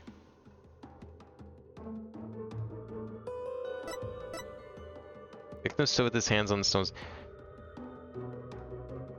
Oh, should we now use this one to show that? Yeah, okay, that would be where it came from. Yeah, you're right, Duck. No, that's what I was trying to figure out which statement it was, and it wasn't clicking with this, but that makes perfect sense. Yeah, there we go. Because I knew he has to be laying down. Like, that's the only way this can really work. He wasn't killed by a knife. I think he was killed by getting crushed. I don't know how that really, you know, tracks with the autopsy report necessarily, but maybe other parts of the autopsy report are incorrect now. The victim is originally thought to have been stabbed while bent over in prayer. He was actually standing with his hands against the stone slab. So the question is, where did the sensation of something heavy come from? Yes, I see your point.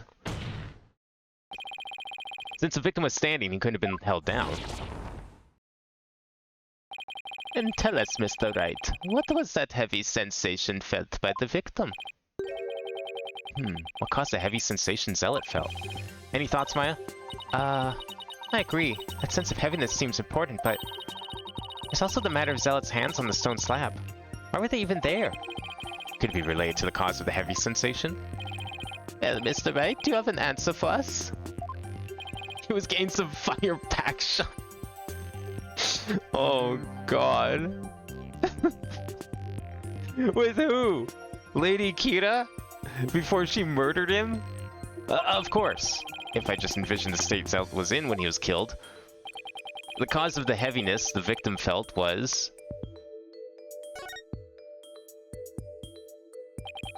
The only conceivable cause is the stone slab falling over, trapping the victim underneath. What? Oh, the stone slab came falling down on him, crushing him underneath. Right. That was the cause of the heavy sensation the victim felt. While your theory is impressive, you have overlooked a key fact. The victim was not crushed to death, rather he was stabbed. Maybe it didn't kill him. Maybe it only knocked him out. Someone thought he was dead and hid the body in the snow. And then it turned out he wasn't dead. He woke up, and then he was stabbed. Oh yeah. Or do you claim the dagger was plunged in after the slab had fallen on him?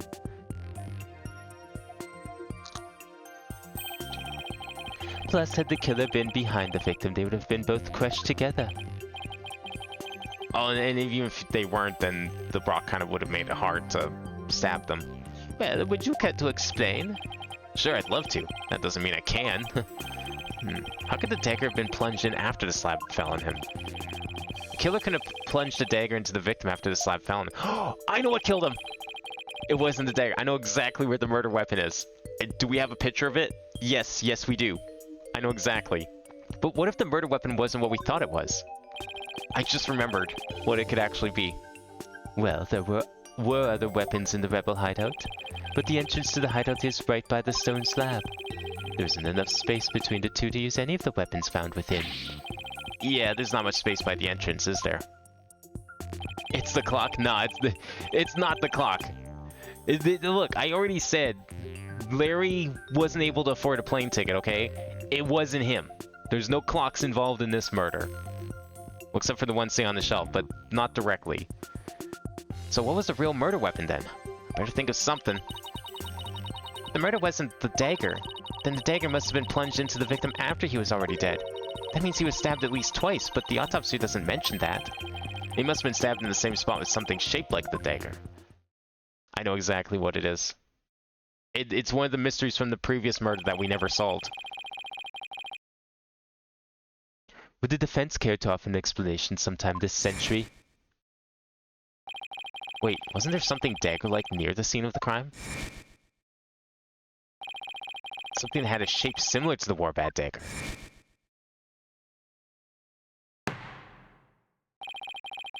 Isn't your evidence at this time, Mr. Wright? This shows what really killed the victim. Yep, there it is. Take that! Is this not the photo from the scene of the High Priest's murder? Are you suggesting the murder weapon is hidden herein? This is what really took Prey Zealot's life.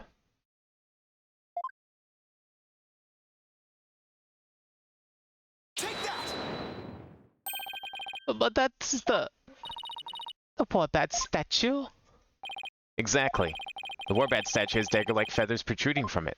It's a very dangerous statue now that I think about it. Probably not something you want near people in case they fall on it accidentally. This is what really took the victim's life. You imbecilic fool! The statue is outside of the hideout. How do you propose it impaled someone who was inside? Haven't you heard? The Warbat statue also functions as the hideout's door. What do you mean? Statue can pull a complete switcheroo. A switcheroo? To put it simply, it's a revolving door.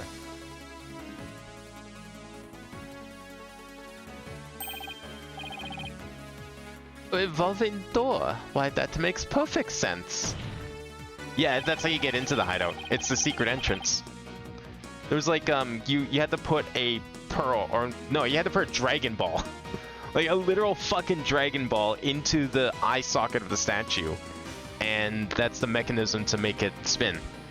So someone with access to that orb, that key, is the only person who probably could have gone in and out of there. And we only know one person who had access to that, because they're the ones that gave us that ball. I don't remember who that was. I think I remember who it was, but I don't quite remember for sure. Therefore, I believe the truth behind the divination seance to be this.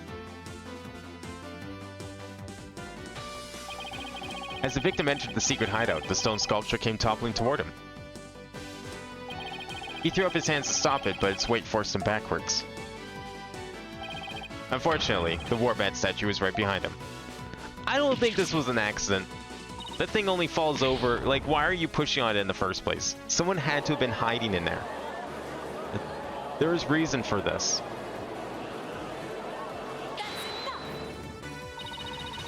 But the accused's fingerprints were found on the dagger. She had held it while rehearsing for the rite, which is when her prints got on it. Oh, yeah, that makes perfect sense. This is a shocking turn of events, but there is a great deal of circumstantial evidence in the defense's favor. Yeah, Judge ain't wrong. We don't really have anything super conclusive here. Just, it kind of matches up. And that's all we got. I believe we must accept that the Warbat statue is what killed the victim. I mean, have we checked the blood on here? Like, can we get a blood test on the statue? Now that we know how Acolyte Zealot really met his demise, there's no basis for claiming my client committed this crime. Nice work, Nick. Could this be happening yet again? The divination seance is the only truth. No, your benevolence. It's not the truth itself, but it is a means for shedding light on the truth. It was the rebel guy who gave it to us? The orb? Oh, yeah, it was. Shit, is he the murderer? Oh no, I hope he's not the murderer. No, it had to be someone else. Didn't he get it from someone, or was it always his? I guess it would have always been his. It would have had been a rebel that has access to it. Unless he did get it from someone else and we just don't know that yet. Do you understand now? Your kingdom needs lawyers so they can interpret your insights. But that means I have been misinterpreting the voices of the spirits all this time. Your benevolence, are you unwell? Or the color is drained from your face? Why wouldn't the rebel be the murderer? I just don't want him to be the murderer. He was such a nice guy. I will be fine. Continue your proceedings without me. As you wish.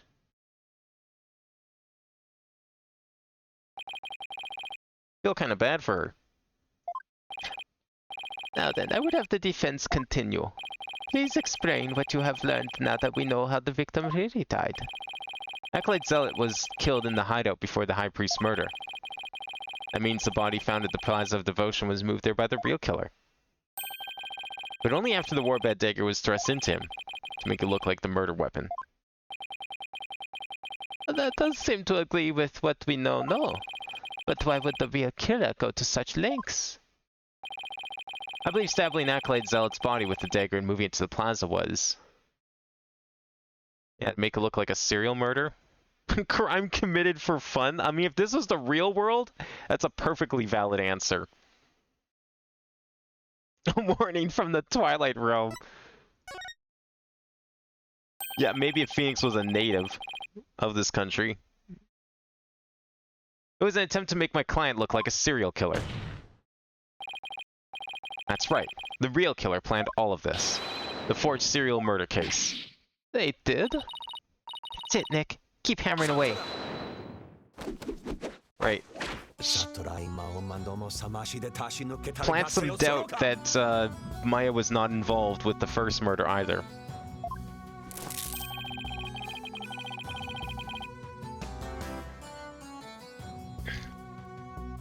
You know, make him think that there's a possibility this was all set up in a frame job. Your reasoning has more holes in it than that cheese you foreigners so enjoy. What? Like those putrid hole-riddled clumps of curds that only a rat like you could love. Your reasoning, much like your putrid hole-riddled brain, has putrefied. What's his deal with things going putrid? Yeah, TBD.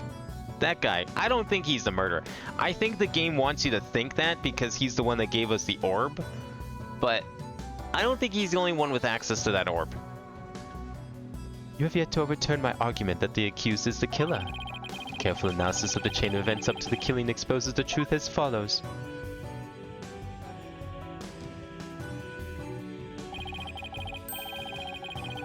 Disguised as Lady Kira, the accused found the rebel hideout the day before the riot. But Acolyte Zealot had followed her there after noticing her suspicious behavior. Caught by surprise, she pushed the stone slab towards him. And we know the rest.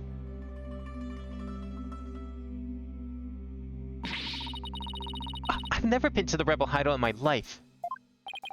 When the High Priest arrived at the sanctum the next day, he realized what she had done. That is when the accused murdered him in order to silence him. I believe Prosecutor Satmati had posed a compelling scenario. The defense, on the other hand, is yet to disprove the accused's guilt. Why would my client move Acolyte Zealot's body to where everyone could see it? And why would she stab the dagger with her fingerprints into his dead body? She has no reason to do any of these things. The dagger in his corpse was likely a warning to the rebels. Something along the lines of, Lady Kira will slay the defiant dragons. So that is why she moved the body to the plaza for all to see. Now he has the judge convinced too? I thought I'd finally made some headway. Well, Mr. Wright, about time for one of your groans of distress, is it not? Groan of distress? Kills me to admit this, but I've got nothing to counter his argument with. Still haven't disproven the allegations against Maya. Is it not time to end your futile struggle? You were already judged guilty yesterday. That makes you a dead lawyer walking. Accept the death that now awaits you, and in doing so finally know peace. A dead lawyer walking indeed. Then again, are not all lawyers who practice in curing? But I must admit I misspoke earlier. Allow me to amend my statement. I had said the defense's reasoning had a putrid cheese-like smell. But I now realize the stench was from his own putrid body, on the verge of death. I'm a rotting zombie. Think, who could have killed Zealot the day before the riot? Who knew about the rebel hideout, and who could gain access to the inner sanctum? Only those involved with the rite can enter the sanctum, so... Wait a second. Only a rebel would have known about the secret hideout, and the only person who was involved with the rite had access to the sanctum. The suspected of being a rebel is... Wait, so the murderer is the dead guy? Have we done that before? Where the victim was also the killer? Like, there's been a couple times where we've had a double murder case, but I can't recall if any of them ended up with the victim of one of the cases being the perpetrator of the other. Somebody come to mind? Yes, except there's one huge problem. A huge problem? What are you two going on about? Plotting your escape from this sacred hall? I would not put it past you, considering you have no means to raise further objection. If I don't do something, Prosecutor Saibmati would have this one in the bag. I'll just have to bluff my way out of this, regardless of that huge problem. Your Majesty, I believe there is another suspect in Prairie Zealot's murder. Objection. Even the most benevolent Holy Mother would not forgive such a desperate lie. After all, you know very well that such a person does not exist. No, there's one person who knew everything. Does this figure truly exist? Tell us, who might that be? I believe the prime suspect in Acolyte Zealot's murder is... Take that. I'm pretty sure this is the first time we're now accusing a dead guy as the murderer.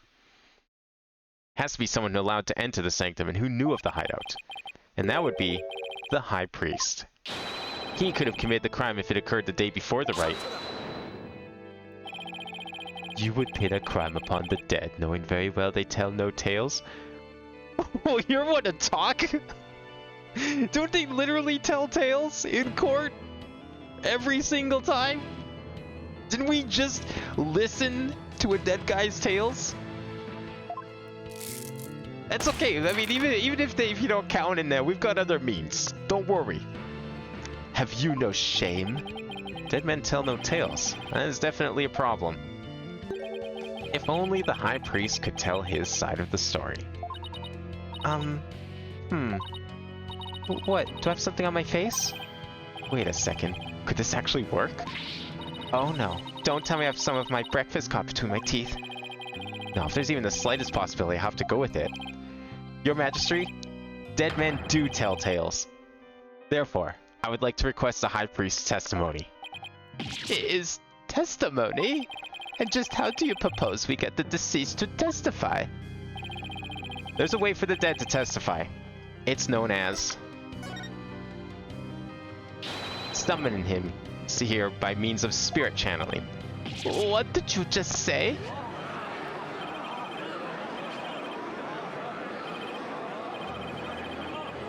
I don't know if Maya's gonna agree with this one. This might be a little much. Peace! I am frankly astonished you even know of such a thing. But spirit channeling is a sacred art that only Her Eminence Queen Gram can perform. And Her Eminence is far too busy with other duties to perform it at our pleasure. I suspected as much. That means our only hope is...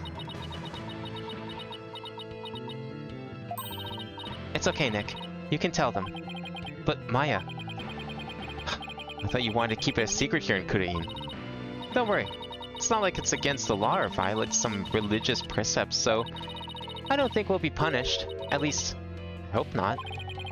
This is a crucial period for you. It'll decide whether you become Master of Kurain. We don't have any other choice now, do we? If I'm found guilty, it'll be a lot worse than not becoming Master of Kurain. Alright, thanks Maya. Actually, there is someone here who is capable of channeling spirits. But even her benevolence, Princess Reifa finds the divination seance to be a challenge. Who could possibly have greater spiritual power than she, aside from the Queen?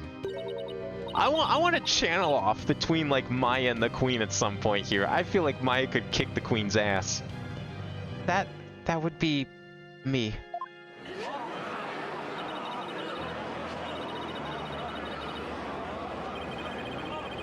What if we told these guys that there's like a whole village out there outside of their country that's full of people that can do this stuff, and that like Phoenix knows at least 3 of them.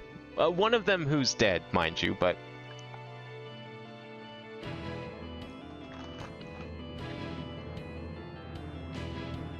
Peace, peace, I say. Is this true? Is the accused capable of performing the sacred art of spirit channeling? Well, yes. Yes, I can. Now, Your Majesty, we'd like your permission to begin. Was the princess going to, be against this? I guess she would have the say in this. Your benevolence. This is an outrage. An outrage, I say. First you make a mockery of the divination seance, and now spirit channeling?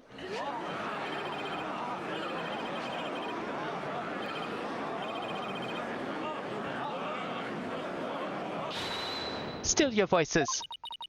Bobhead, spirit channeling is the most sacred and secret of arts. Are you prepared to face the consequences of what you propose? Yes, I am. Oh, benevolence, are you saying you approve of the use of spirit channeling? I will judge whether their claim is true, if this is but another one of their lies. They shall be executed on the spot. Very well then. Your benevolence, what if the accused accidentally calls forth an evil spirit? Do you truly believe this foreigner is capable of channeling spirits? Oh, no, but I wanted to be sure as I am responsible for the safety of all present. That's like she's ever done that before. Twice. Well, an inexperienced practitioner could inadvertently call forth a dangerous spirit, but do not fear, for I have a Magatama of parting. With it I can send spirits back to the Twilight Realm by halting the flow of spiritual power. That is a relief indeed. These foreigners have thrown down the gauntlet. Let us not shirk from their challenge. We must prove them guilty and deliver their last rites.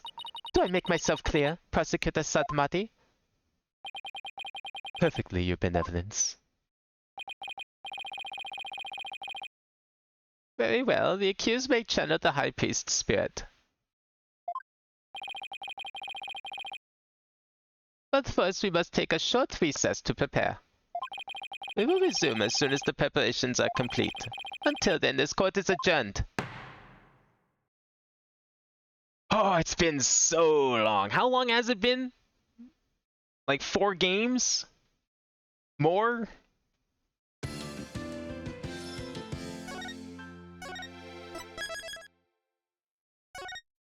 I bet that queen doesn't even know how to do spirit channeling as well as Maya does.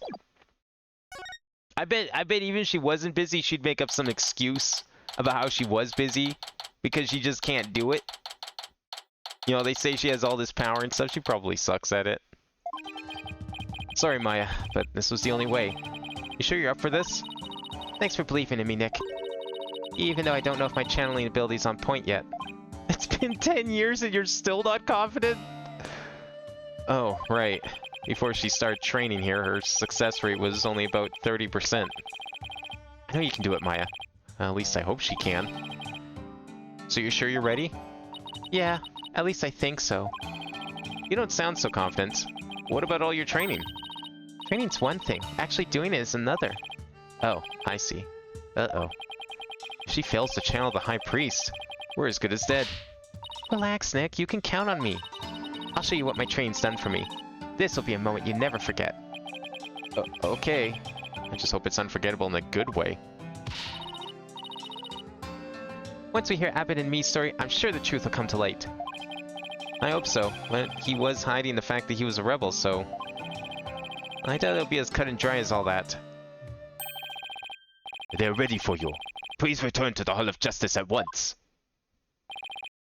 Okay, Maya. I'm counting on you. You got it. Here we go.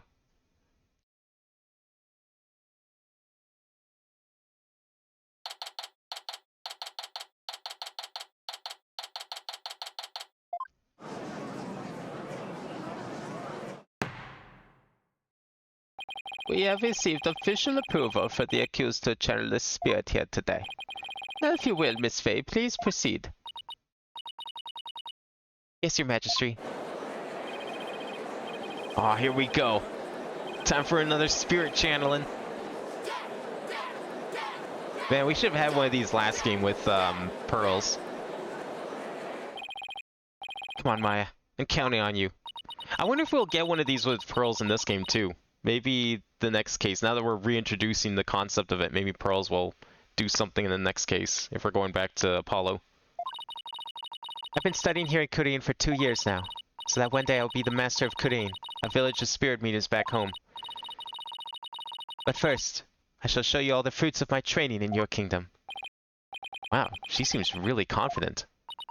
A neophyte practitioner such as you could not possibly channel the spirit.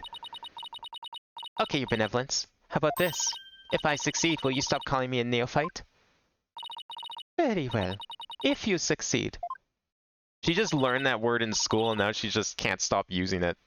I don't know why they'd be teaching that word in school, but this country's already weird. Oh, I will. Just you watch.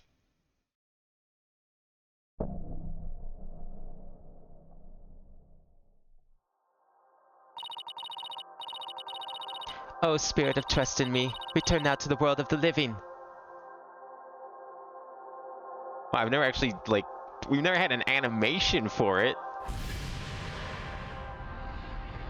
Also, is this the first time she's... No, she did channel a guy off screen back in game 2. But this is the first time she's done it in gameplay. Yeah, it's a little cursed, not gonna lie.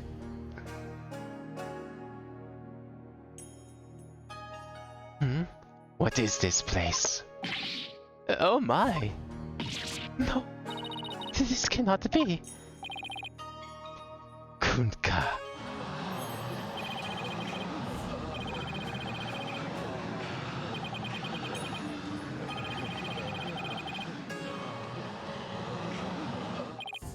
Go, Maya. I do not understand. This cannot be. This simply cannot be. I must step out now before I forget myself. Abbot in me. Would this be the Twilight Realm? And what of this luxurious mane of hair? Is it perhaps a gift from the Holy Mother for decades of faithful service? Abbot in me. My, but if it isn't His Majesty. Have you too shuffled off that mortal coil? Well, even the High Priest didn't know about spirit channeling, it seems. Please do not count me among the dead. It is only you who has passed on. But the spirit medium Maya Fey has brought you back among us today. Why? Acolyte Fey has mastered the secret art of spirit channeling? I suppose that explains these gorgeous locks. When I pass from this world, I too hope to be channeled with a full head of hair. Though it be for the briefest moments, I give thanks for this splendid coiffure. Praise be to the Holy Mother. However, this kimono is a bit too snug for my tastes. If you would excuse me. Whoa!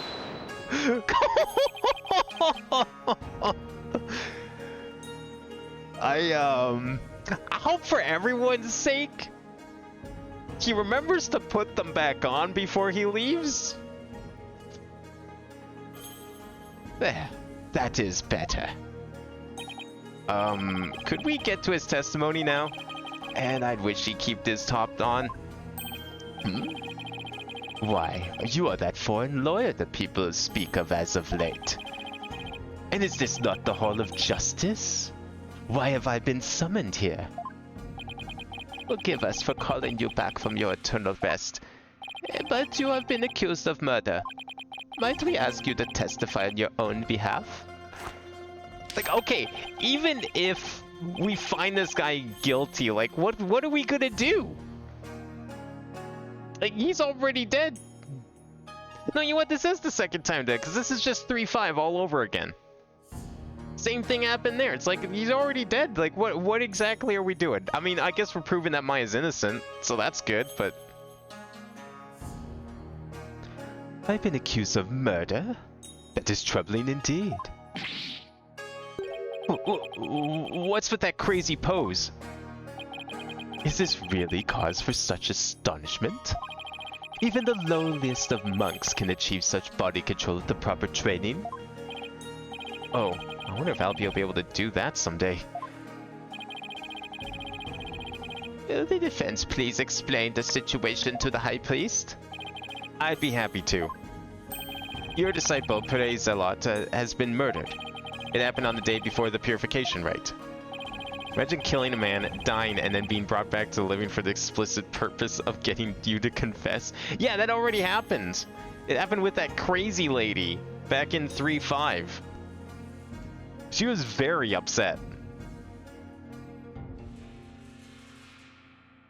That crime occurred in the rebel hideout hidden within the inner sanctum. Acolyte Zealot? He has been killed? Who would do such a thing? You. Someone who knew of the hideout and had access to the inner sanctum. In other words, you, Abbott and me. After all, weren't you secretly a rebel? Every time the camera goes back to him. Oh dear. That's still Maya's body. I hope he doesn't break anything. Is it really her body at this point though? Like is it really? like at what point do we draw the line between the possessed and the possessee?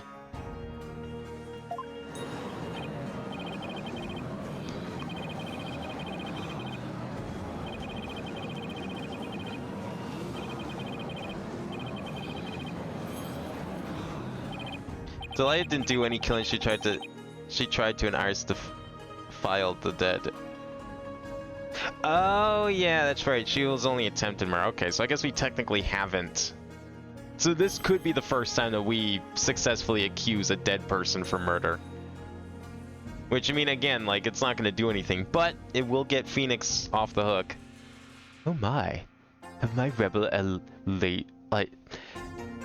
allegiances been exposed? Not even my wife knew of that.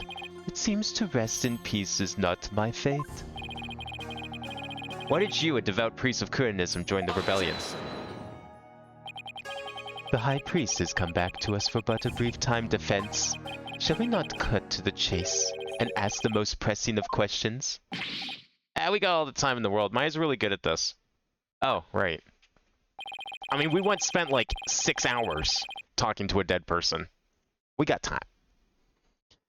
Abbott and me, the prosecution believes the one who slew both you and Acolyte Zealot to be Maya Fey, who has been playing the role of Lady Kira in the Wright.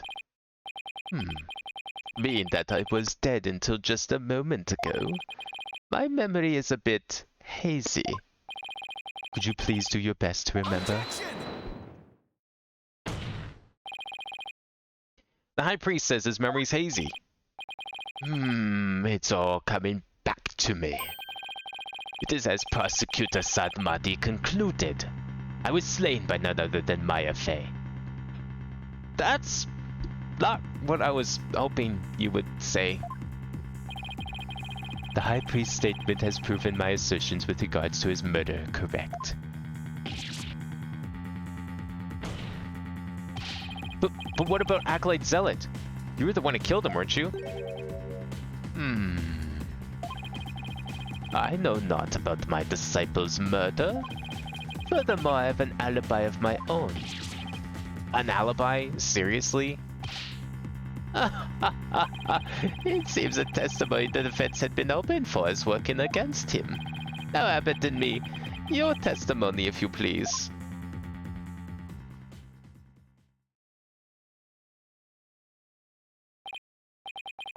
Yes, of course.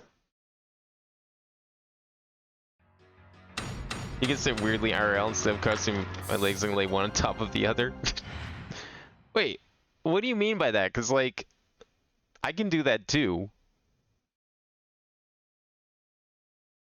That doesn't... I'm... You have to be more specific on that. That doesn't sound that hard. I have an ironclad alibi for the time during which the murder took place. Just past noon on the day before the rite, I was entertaining guests at home. And I believe my guests can corroborate this. You had guests? Just past noon. That's right about the time the Zealot was murdered. Are you sure about that? Absolutely. Come to think of it, Wright told me about a spirit's memory. Spirit's memory is cut off the moment of death. So even a spirit that was brought back after centuries doesn't sense any gap in time between the moment of his death and the moment it's channeled? Yes, and yet it clearly recalls all of the memories it had in life. High Priest seems to know exactly what he's talking about. So the question is, what would be the best angle of attack?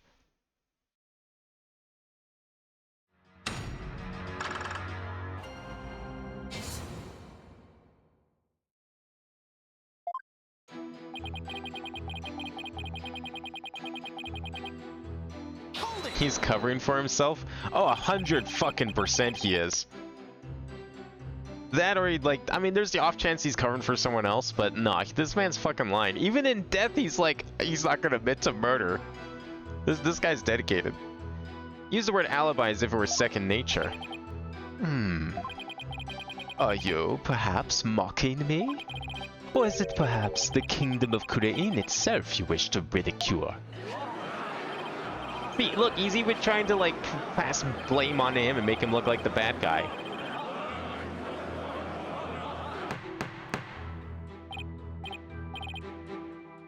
Peace, I say. Mr. Wright, would you care to clarify your last statement? Please, don't take it the wrong way. It's just, alibi is a rather technical term for a priest to use so naturally. I assure you I know how to use the term. In fact, I even had hoped for a chance to do so one day. I suppose that even I, a high priest, am not immune to such trivial worldly attachments. Oh, I see. Still, he seems unusually calm and composed. It's almost as if he had prepped himself for something like this. Wait, he knew he was going to die and then have to give testimony? Well, maybe not the death part. Hold it! Guests? And you were entertaining them personally? Alibi is a pretty fun word to say. I do agree with that, Jack. That I was. We gathered around the table for a most enjoyable conversation. He said his guests could corroborate this alibi. That can't be good for our case. Are you sure that was the same day as the murder? Maybe you've misremembered. Do not doubt my mnemonic faculties. I may have died, but my memories up to that point are crystal clear. Sorry, he's pretty thin-skinned for a priest. Oh, I guess I should have known better than to doubt his memory. Spirit's memory is cut off at the moment of death. So even a spirit that's brought back after centuries doesn't sense any gap in time between the moment of its death and the moment it's channeled? Yes, and yet it clearly recalls all of the memories it had in life.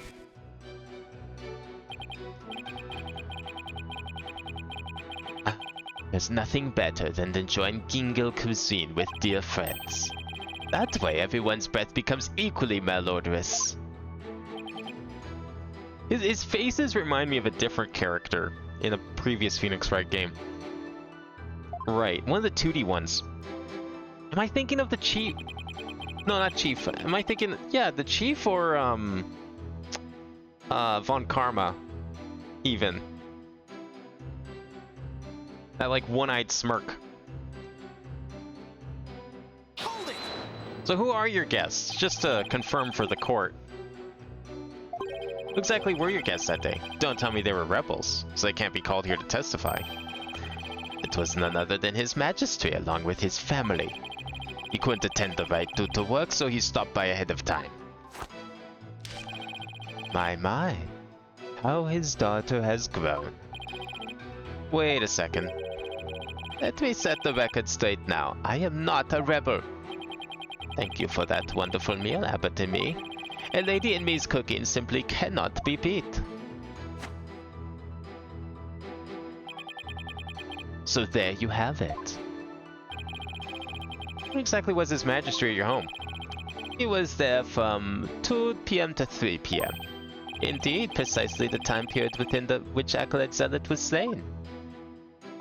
Yes, and we had a rousing chat concerning the game of Kachudemal. But... I'll just have that added to the testimony.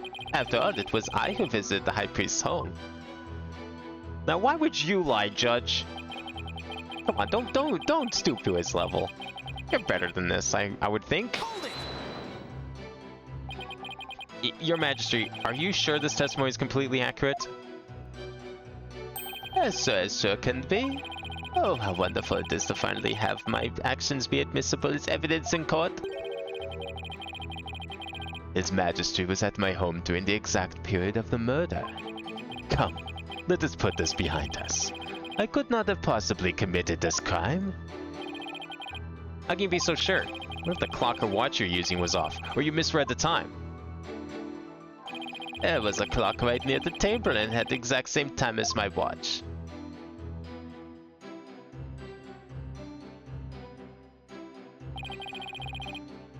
Now do you understand, lawyer? No, let me... No, we're not done. Let me present evidence on that last statement, because I know it's wrong.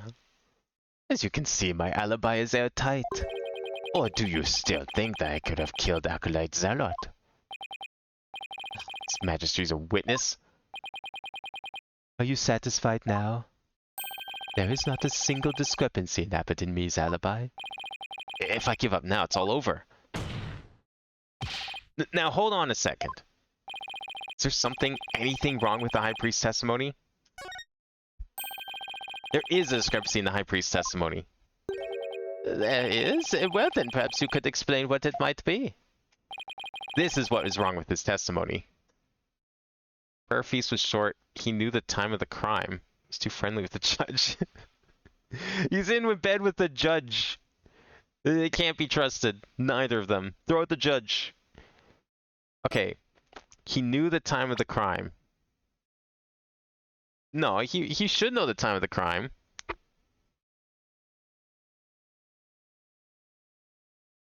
My guess that they were His Majesty and his family. They visited from 2 to 3 p.m.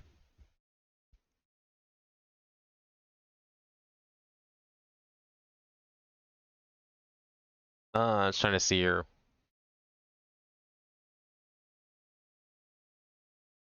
Spirit is brought back after centuries doesn't sense any gap in time between the moment of death and the moment it is channeled. Okay, I'm trying to think why that would be important right at this moment. I don't think it is yet. So he's there from 2 to 3 p.m. The prayer feast was short. That's got to be it, right? Because, like, where's the prayer feast stuff?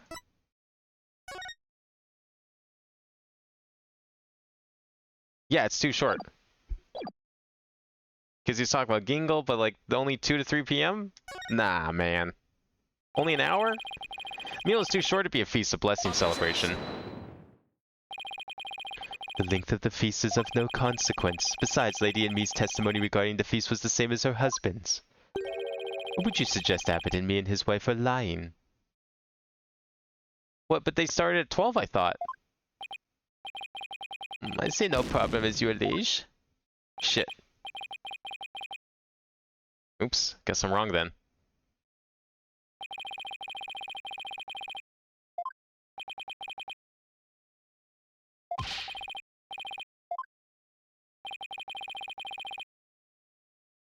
I guess it's the time of the crime then. I mean, this one's just, that's a joke answer.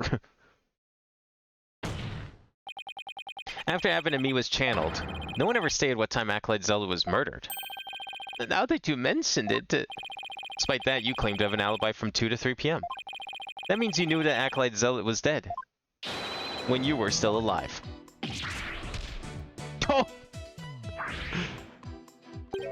Wait, I think I saw something just now. No, I must be imagining things. So tell me, how did you know what time the crime had been committed? About that, Open your heart. Let the Holy Mother in. Oh, we've been blessed with the High Priest's sacred words of prayer. All who serve her holiness must strive to banish worldly desires from their soul. Open your heart. Let the Holy Mother in. Purge your mind of greed. I feel as if my very soul has been cleansed. You can't fool me. Prayer may banish worldly desires, but it can't make a contradiction disappear.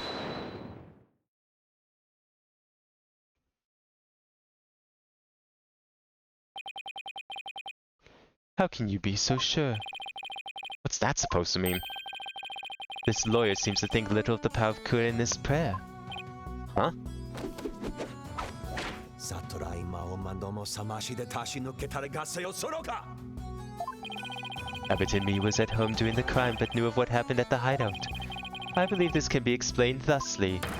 He must have had a way to monitor the hideout from his home. What? I didn't see any cameras in there. You never cease to amaze, prosecutor. As he has surmised, there was a listening device installed at the hideout. It enabled me to instantly learn of anything unusual, even when I was not there. Remember, the rebels had been using this as a top-secret hideout. It would be perfectly natural for them to install such an apparatus. Wait. Come to think of it, when I was searching the rebel hideout... Oh, we did find some. Right, there was a camera there. Shit. Something under the banner. A microphone? Or a camera microphone, whatever. Someone trying to record something with it? That was a listening device? It starts recording whenever it detects movement. And I heard just such a recording after His Majesty and his family left. If you look at the desk in my study, you will find a tape in question. Alright then, the bailiff. Yes, Your Majesty. Go retrieve the tape in question from the High Priest's home. At once, Your Majesty.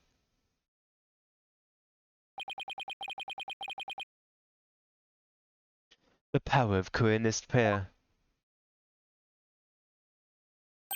Even a putrid brain such as yours should understand it now. It's like the contradiction really did vanish. I don't think that was the prayer, though. We shall ascertain the content of the recording once we have the tape. In the meantime, I would ask Abbott and me to continue with his testimony.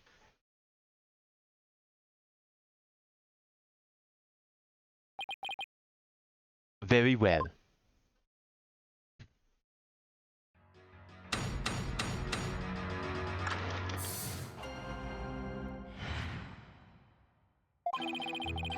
I was entertaining His Majesty and his family when the crime occurred.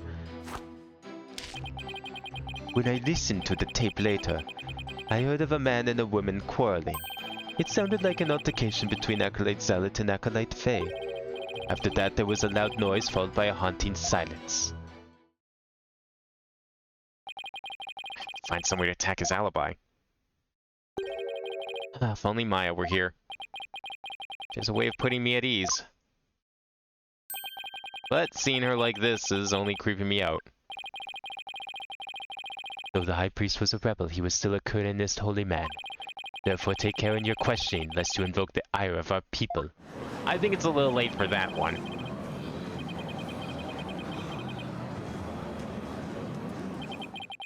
As if this wasn't hard enough already. Nice try, but I'll stop at nothing to find the truth.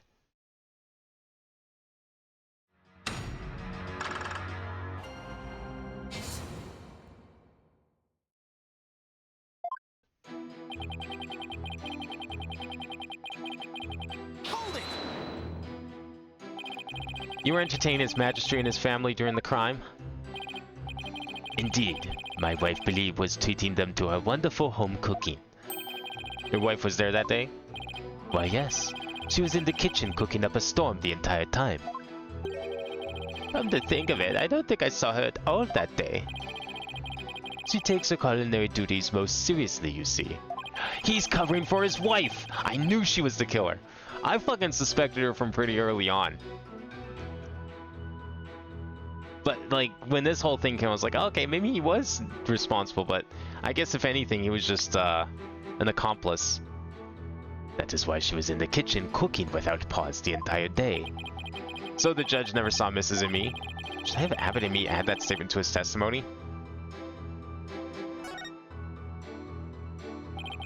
Please add that statement to your testimony.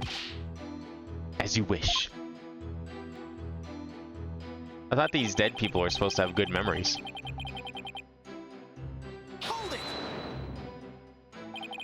What was your wife making that day? The menu that day featured teen pies and melton moat.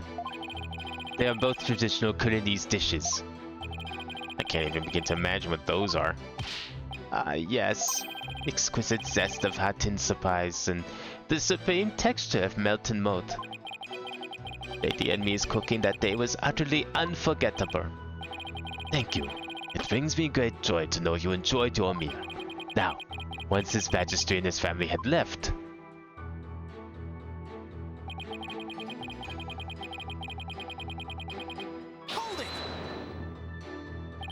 You heard everything from a recording? indeed. Each night I would secretly check what the listening device had recorded. I would have been in serious trouble with my lovely wife had she discovered my secret. Can you really tell what happened by the audio alone? Long years of aesthetic training have sharpened my hearing.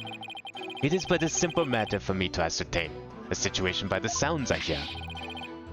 Practicing Koreanism improves your hearing? Hearing is but one of the senses it can improve. If one can focus and attain inner peace, all 5 senses can be improved. Why, the warbat over in the bazaar just cried. Did you not hear it? Give me a break.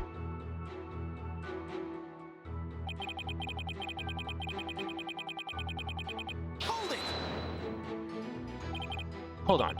Are you sure about those voices? Was it really Acolyte Zealot and Miss Faye? I'd say that the most reasonable conclusion under the circumstances. Or perhaps Acolyte Faye had an alibi that you can prove? I'm afraid not. Then I suggest you make like a mollusk and clam up. Now, I will continue with my testimony if I may.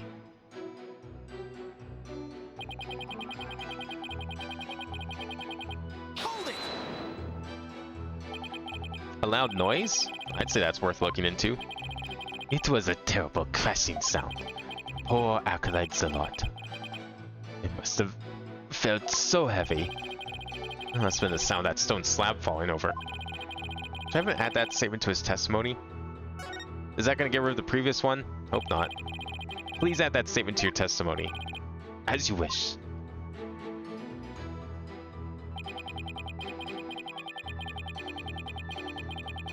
I need to see if that... I think that got rid of the previous one, right?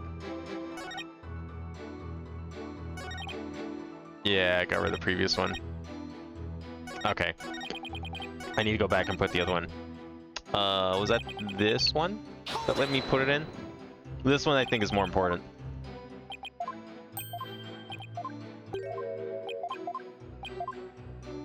Okay, no, it's the second one. I need this one because this one I was going to actually press on. Oh no, it's here, it's here, it's here. Okay, never mind. We get both, thank God. I thought this was like Apollo Justice all over again, where you only get to pick one statement at a time. Which didn't really make a whole lot of sense to me.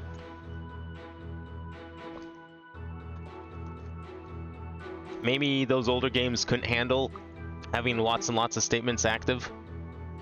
You believe that terrible crash is connected to Acolyte Zealot's death? Yeah, I couldn't remember if it was 6 dots before or after we added the first one. That's why I thought it got removed, because I thought, oh, wait, it was 5 before, wasn't it? But no, I guess it was 4 before, and then we added 2. Yes, the sound, no doubt, was poor Zealot's death knell.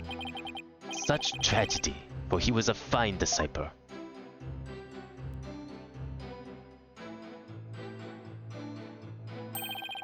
I would ask all here today to give a prayer for his departed soul. Sisei Matami Yoma.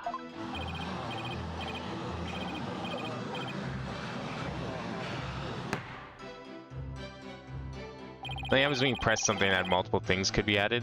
Oh yeah, I guess that just happened a lot with Apollo Justice. It was like a running gimmick in that game. It's like so many of the testimonies. It was like, do you want to add this? Should I add this thing? Should I add this thing? And then like it would take the previous one out and let you put the other one in.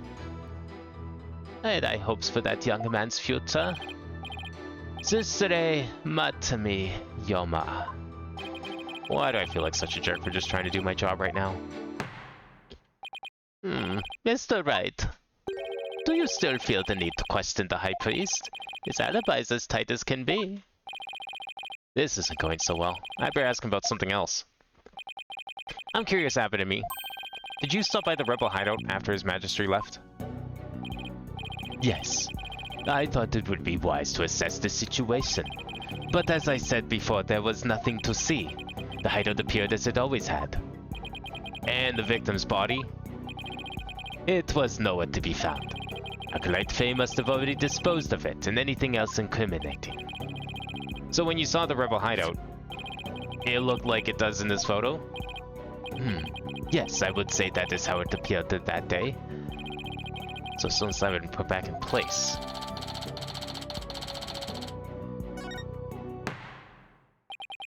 Mr. Wright, is it not time to concede defeat? No, wait. I just need a little more time. If you insist.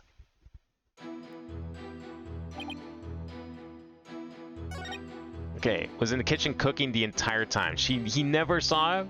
See, this is what I wanted to present on, but now that we have like this other stuff here. Sudden noise is a terrible crash. Poor Zealot, it must have felt so heavy.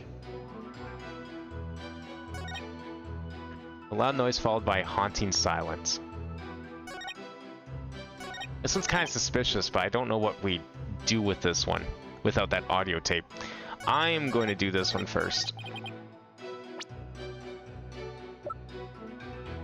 Because isn't this them? Yeah, picture of Maya and the High Priest family taken during the Feast of Blessings on the day before the rite. Like, they're right here!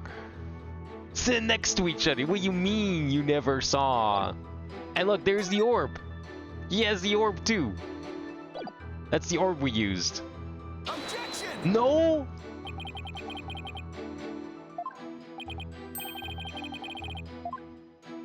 I can't believe that's not it. That one felt so obvious.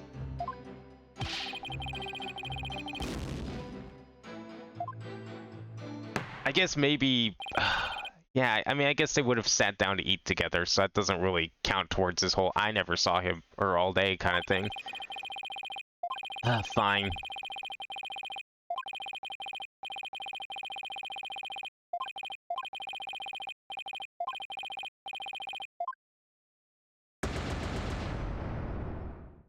Okay, so it might have been, it's probably the second piece of testimony that we added then.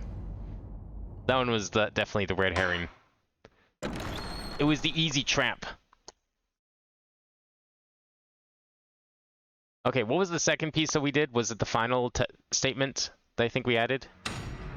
Oh, do I have to add them all again?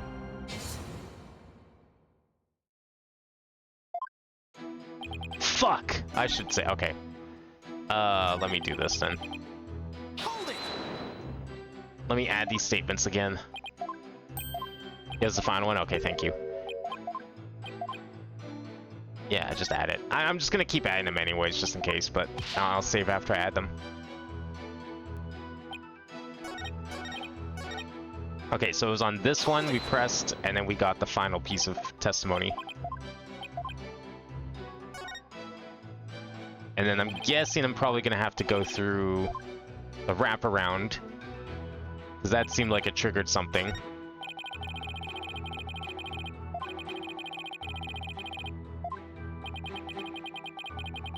Oh no, it wasn't the wraparound, it was me pressing the final piece that gave that thing. Okay, so I need to press the final piece of evidence, or statement 2.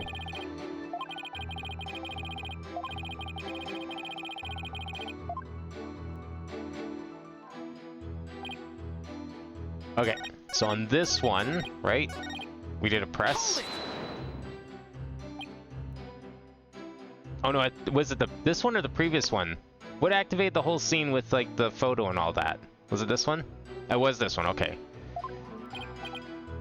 I just can't remember what was said here. Yeah, okay, yeah, this was it, yeah. Alright.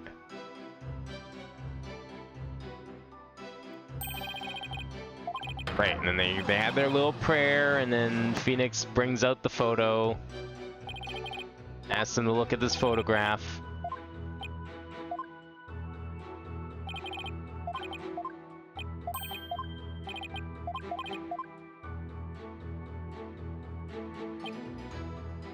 Wait, when does he bring out the photo thing? When was that one?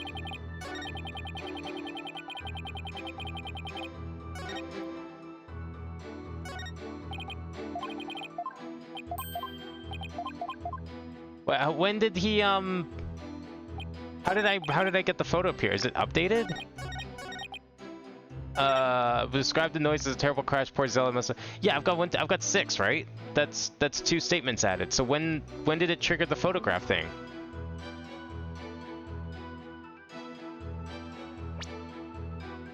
No, but I didn't present anything. I didn't present anything yet. He did like the photo there. I think I just clicked through and he was like, was this how you saw the crime scene the day, or the rebel hideout that day? And he's like, yes, this is how I saw the rebel hideout. It's like, well, I mean, someone must have put the stone back. I wanted that to trigger again, because I feel like that's important to trigger that flag. Look at it.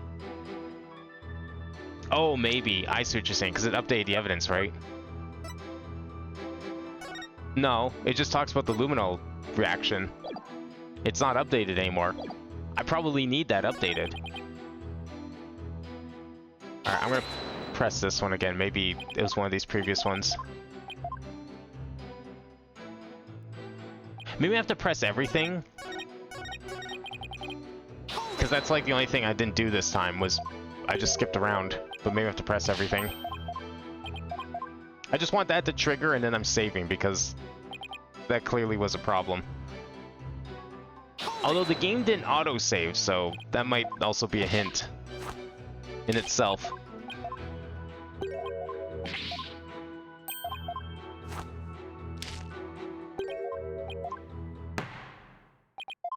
There it is. Okay, there it is. I had to press all of them and then we get this thing.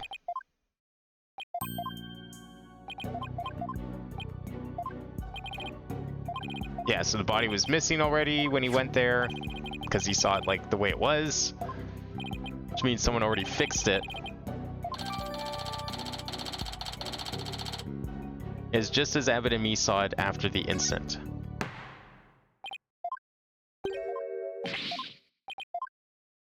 And now we can go back here. It's weird it doesn't save for that. Okay, well I'm gonna save myself because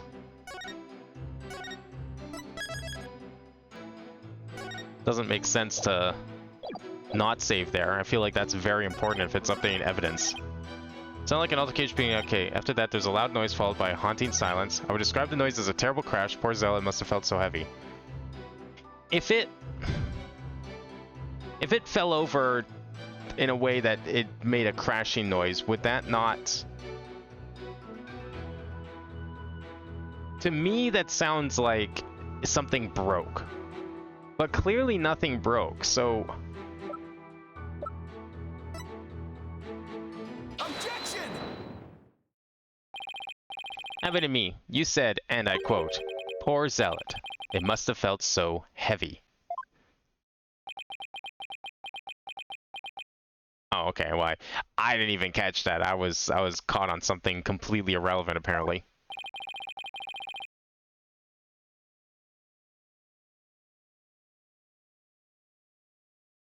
What do you think he felt something heavy? You said the hideout looked like it did in this photo. Well, if so, there's nothing that would lead you to believe he had experienced a heavy feeling. The fact is, of course, the stone slab did fall over onto Acolyte Zealot, impaling him on the Warbad statue behind him. That was only revealed through her Benevolence's divination seance earlier. Would this defense please get to the point? My point is, simply hearing a crashing sound shouldn't have automatically led him to conclude the victim was crushed to death. I still do not see your point. I'm saying that the High Priest knew. He knew how the victim was really killed. And that is information only the real killer could have known.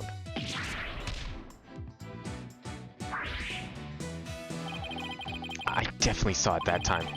I've got the High Priest's spirit shaking in his boots. Or should I say sandals.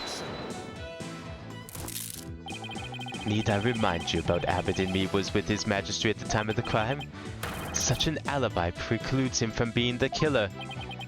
That's true, so he can't be the killer. However, he knew how Zealot was killed. Only something the killer could know. Can this discrepancy be resolved somehow? Well, Mr. Wright, we're waiting for an explanation. I was just getting to that. Time to think of something quick. The High Priest knew something only the killer could have known because he heard it from the real culprit.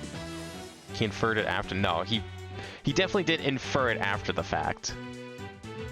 That doesn't make a lot of sense. Heard it during the trial, I don't think is possible, because remember, we just summoned him, so I don't see how he could have heard it. So he had to hear it from the real culprit. He must have heard how the victim died from the real killer. Hmm? The real killer? Of course. It makes perfect sense. I don't want to believe it, but this is the only possible explanation. So tell us, who is this real killer? Oh, it's got to be someone close to the High Priest. Someone without an alibi. The person most likely to be Zealot's killer is...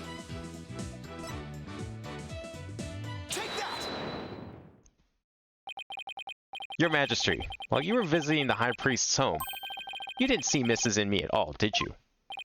No, I never saw her, but what does that have to do with anything? Did the High Priest ever leave your sight? No, we were talking the entire time, and the food was brought right to the room's entryway. So the High Priest has an ironclad alibi. But his wife does not. What the devil are you insinuating? I'm insinuating that Mrs. and me might have killed Acolyte Zealot.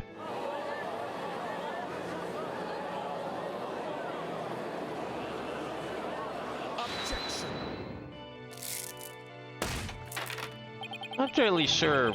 Well, she must have been... She's probably the rebel killer. She's probably the one going around in the costume killing people. She has to be. You have a lot of nerve making such a baseless allegation. She had no motive to kill Acolyte Zealot. He was like family to her. No, we can't entirely discount the idea. Especially if you consider that Mrs. and me could have been the one posing as Lady Kira.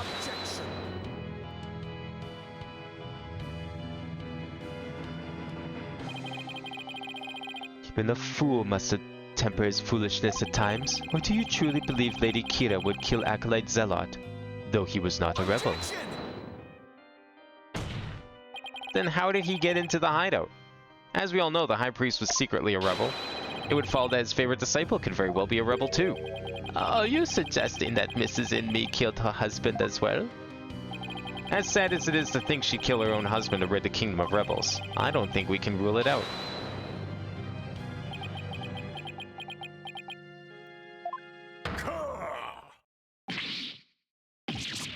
Wow. I've never seen a witness speak like that before. You claim to know my wife is that rebel hunting Lady Kira, and that she slew both Zealot and myself? My lovely wife? That is utterly impossible! Yikes, I've never seen High Priest so angry! It is as Abbott and me stated. And the accused has already been found guilty of his murder. It is far too late to overturn it. Is it though? That's right, Mr. Wright. Now apologize to the good priest before he gets angry again. Quickly now. No, I'm not gonna apologize. The true identity of Lady Kira is a major piece to this trial's puzzle. I made it Abbott and me, your wife, Lady in me, killed you. And even now you continue to lie in an effort to protect her. How absurd. It appears the lawyer has forgotten. My lovely wife could not have possibly battled the rebels in the guise of Lady Kira, for we were blessed by your holiness and she is with child. Praise be to the Holy Mother. Completely forgot about that. That abominable Lady Kira figure slew me and Acolyte Zealot was the accused. This is bad, but I can't give up now. Don't forget, my client doesn't have the strength to fight rebels either. How could a weak young woman like her possibly...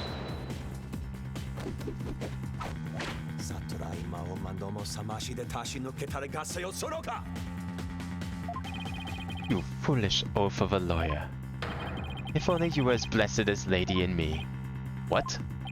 Surely the accused possesses the strength, or should I say, the power. The power to battle those black-hearted rebels. Oh, we now... You didn't even know she could do that until like 5 minutes ago. So you're just... You're putting that into your theory here? That's bullshit. You can't just do that. You can't just add that information. Who would go around doing that in the court of law? Adding information and changing their story upon the revelation of new information. What are you talking about? My good prosecutor, I see you have come to the same conclusion as I. Such keen insight. Then you have figured it out as well, Abbott and me. May I ask you to explain it to this putrid-brained lawyer? Certainly, for I cannot allow him to frame my lovely wife for murder. Foreign devil! Your Majesty, allow me to testify as how my affair is that murderous Lady Kira. I don't think you need to testify. I think it's all in all of our minds. We know exactly how you think she is, the killer. Well, if it would assuage your anger, then by all means, please testify. I wonder what he plans to do with that Magatama. He's like charging up a fucking Kamehameha over here.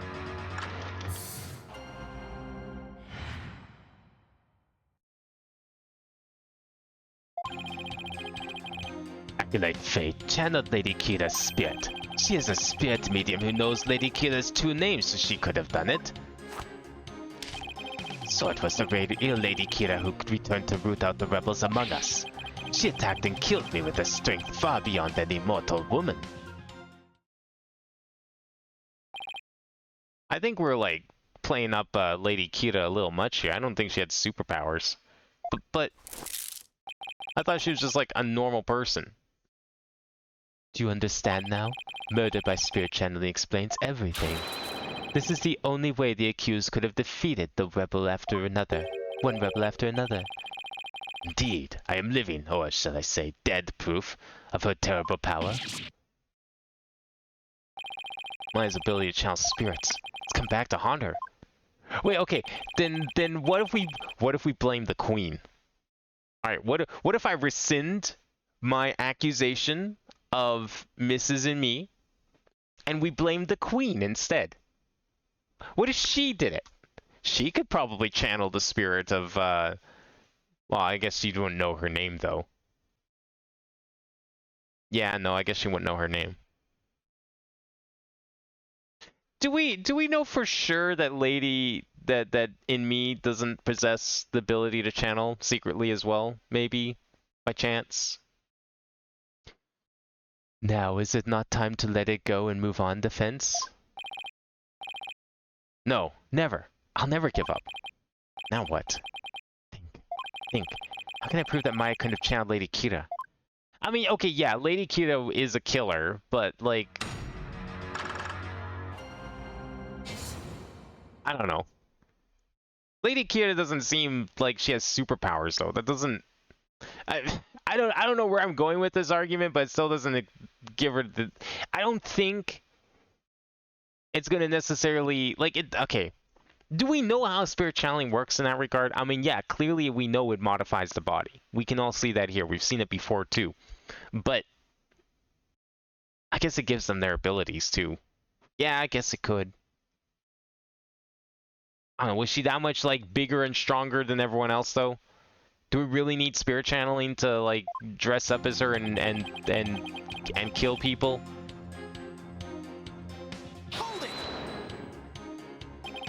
My client channeled Lady Kira. Isn't that a little far-fetched? Far-fetched, you say? Why, the very fact I'm here proves she has the power to channel spirits. But you've no proof she actually channeled Lady Kira. Oh, but I do.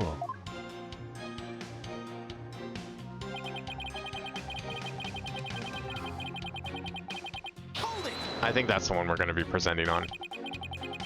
Well, it's true she may be capable of channeling Lady Kira. I doubt there's any proof she actually did. We are talking about the infamous rebel hunter here. that the modern-day Lady Kira has captured many a rebel all by herself, and among them have been more than a few great warriors.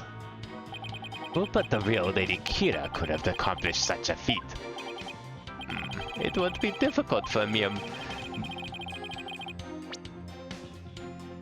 mortal, and that leaves only the real Lady Kira of legend as the only likely answer. Indeed. Is this not proof enough that the real Lady Kira of legend has been channeled? Real Lady Kira of legend. That's an oxymoron if I've ever heard one. Then again, the people couldn't even believe legends to be true.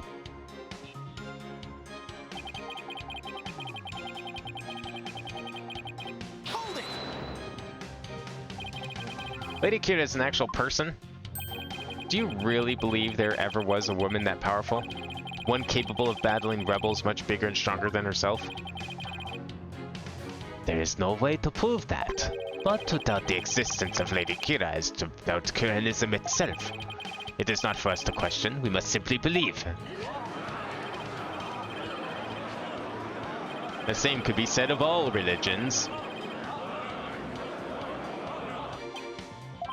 I won't get anywhere until I can refute their claims with some evidence.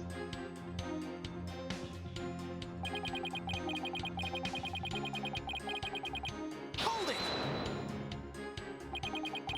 Strength far beyond any mortal woman, and just how strong would that be? You need but look at the wounds she inflicted upon my body. Though I'd hope to never think about that again. Your wound? That was a pretty deep, and there was a tremendous amount of blood. And while Acolyte Zealot was rather small in stature, he was strong. Nevertheless, he was no match for the sheer strength of Lady Kira. My spirit channeling is proof that she's Lady Kira. This is not good. I'll have to prove she didn't channel the original Lady Kira.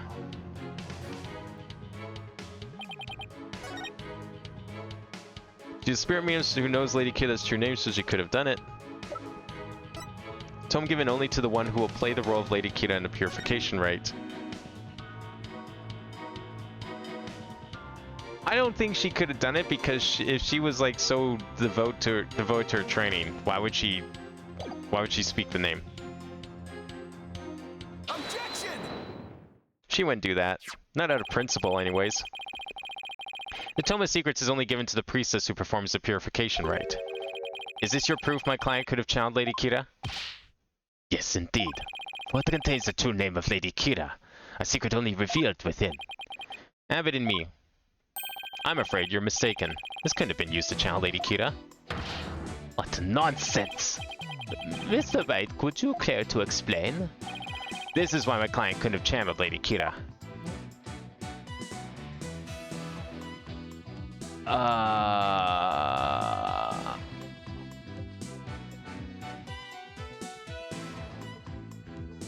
Is it the mask? Because she doesn't know her face?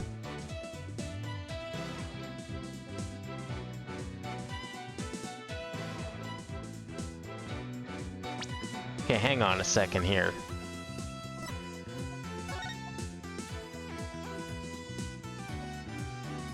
Thank you, representative of us, our name. The name is Imsan. Speaking this name is unforgivable, locks knowledge deep in your heart and devote yourself to prayer. Do you have any more information about this?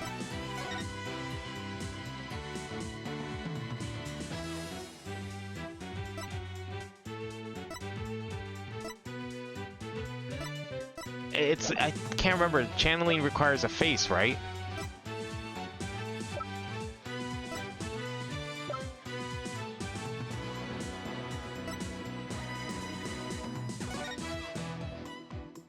It's got to be the face, right? Because you need to know. I couldn't might have channeled Lady Kira because she doesn't know what she looks like, right? Take that! Lady Kira's face is hidden behind a mask in the Tome of Secrets. You need both a name and a face to channel spirit. Right, yeah, okay. I forgot about the face part. You need to know what they look like. Without a face, it would have been impossible for my client to channel Lady Kira. Oh my. Therefore, the claim that she became Lady Kira by means of spirit channeling is patently false. And with Lady Kira out of the question, my client has no motive to commit murder. But then, who was the rebel hunting Lady Kira we've been reading about in the paper? Yes, who is this other suspect, if indeed there is one at all? Let us hear the defense's brilliant deduction. Think. The true identity of Lady Kira is the key to solving both murders. I thought Mrs. and me was suspicious, but her pregnancy takes her out of the running. And Mr. Artabal is a rebel, so that doesn't make sense. That leaves us with... Mr. Wright, you have that look again. The one where you know you have to say something, but you can't figure out what it is. It's my chance to really turn up the heat. I'll just have to stir the pot till something floats to the top. Your Majesty, I know who's been posing as the rebel hunting Lady Kira. You do? Are you sure about that? Yes, completely. I sense I may regret this, but please go on and explain. Thank you, Your Majesty. This is who's been posing as the rebel hunting Lady Kira. Oh. The rebel himself? Shit, maybe it is? Well, okay, wait, did we literally see at the start that he would have been? Because if he's an escaped prisoner, and we saw at the start of this the whole case that there was, like, an escaped prisoner dressed as Lady Kira.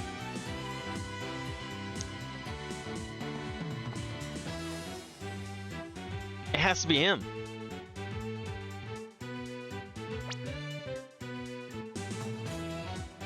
Yeah. Oh no, it's not Mr. Arabelle's a rebel, so that doesn't make sense. Yeah, it doesn't make... I mean, it doesn't make sense, but, like, I don't know who else it could be then at that point. Okay, obviously it can't be Maya. Why the fuck would it be her? Was it him? But then...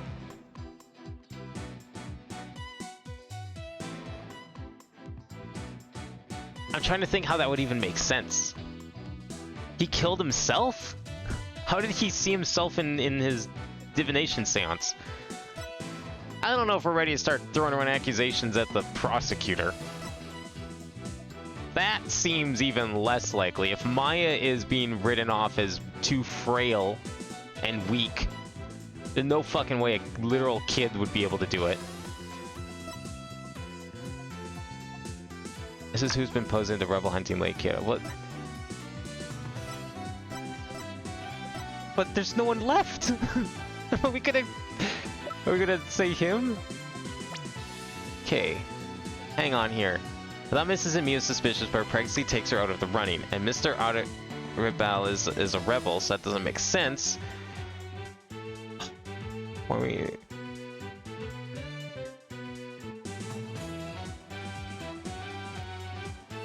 Okay. Who's this other suspect if indeed there is one at all?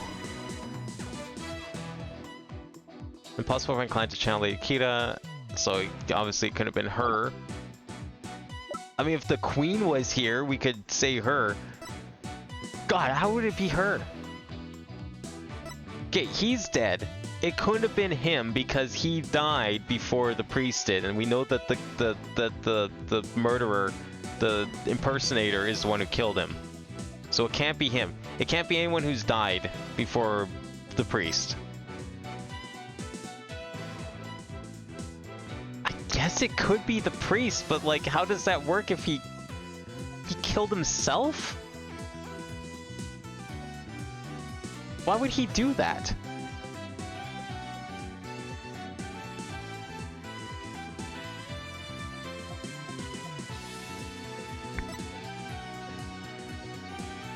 Okay, so she's pregnant, he's dead. Very unlikely because way too small. I don't think so. Killing herself? Ridiculous. Obviously not. Doesn't make sense, but maybe we do it anyways? Like, what would his motive be? It's gonna be him. I know Phoenix Strip said it wasn't, but it's gonna be him. Or it's gonna be him. But which makes more sense? Killing yourself or a rebel killing rebels?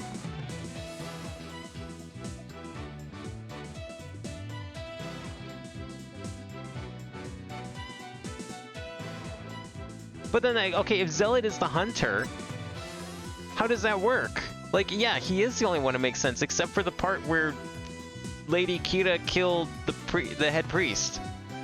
This guy's dead. So, if he was the hunter, then who killed him?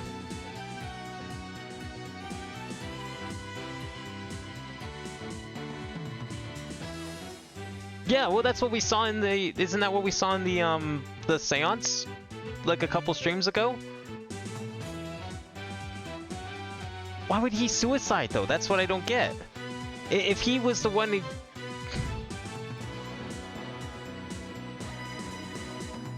Is that why he saw her rush towards him? Is not that he... It was not because that Lady Kita killed him. Was it Maya in the costume rushing over to make sure he was all right? But she didn't get to that part of the ceremony, I thought. I thought we established that they never reached the part where she was in her robe. And remember also in the seance, he was looking at her.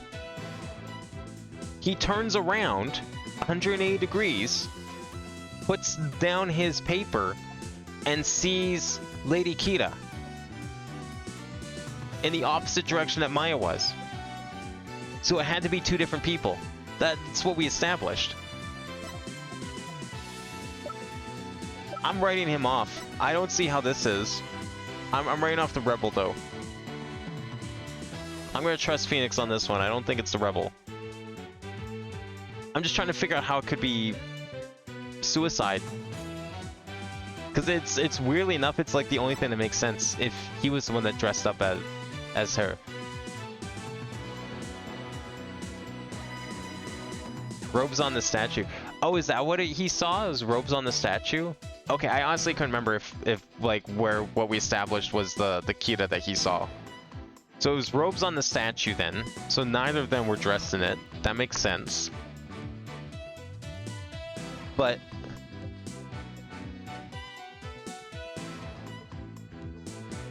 maybe he was like delirious and he saw it, like...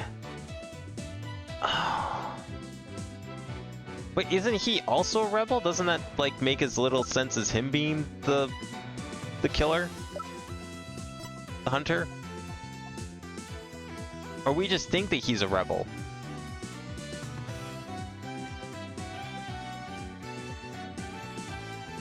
Okay, I might guess him first. Just want to see. I mean, we have 5 tries, so we can brute force it, I get that, but like, the point is to try and not do that. Trinity of Lady Kita is the key to solving both murders. I thought Mrs. and me was suspicious, but pregnancy takes out Wright. Mr. Artebel is a rebel, so that doesn't make sense. That leaves us...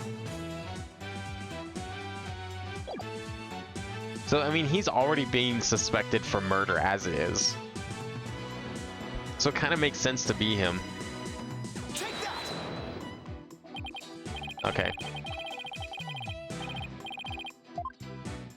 It's not him. So it could be Zealot.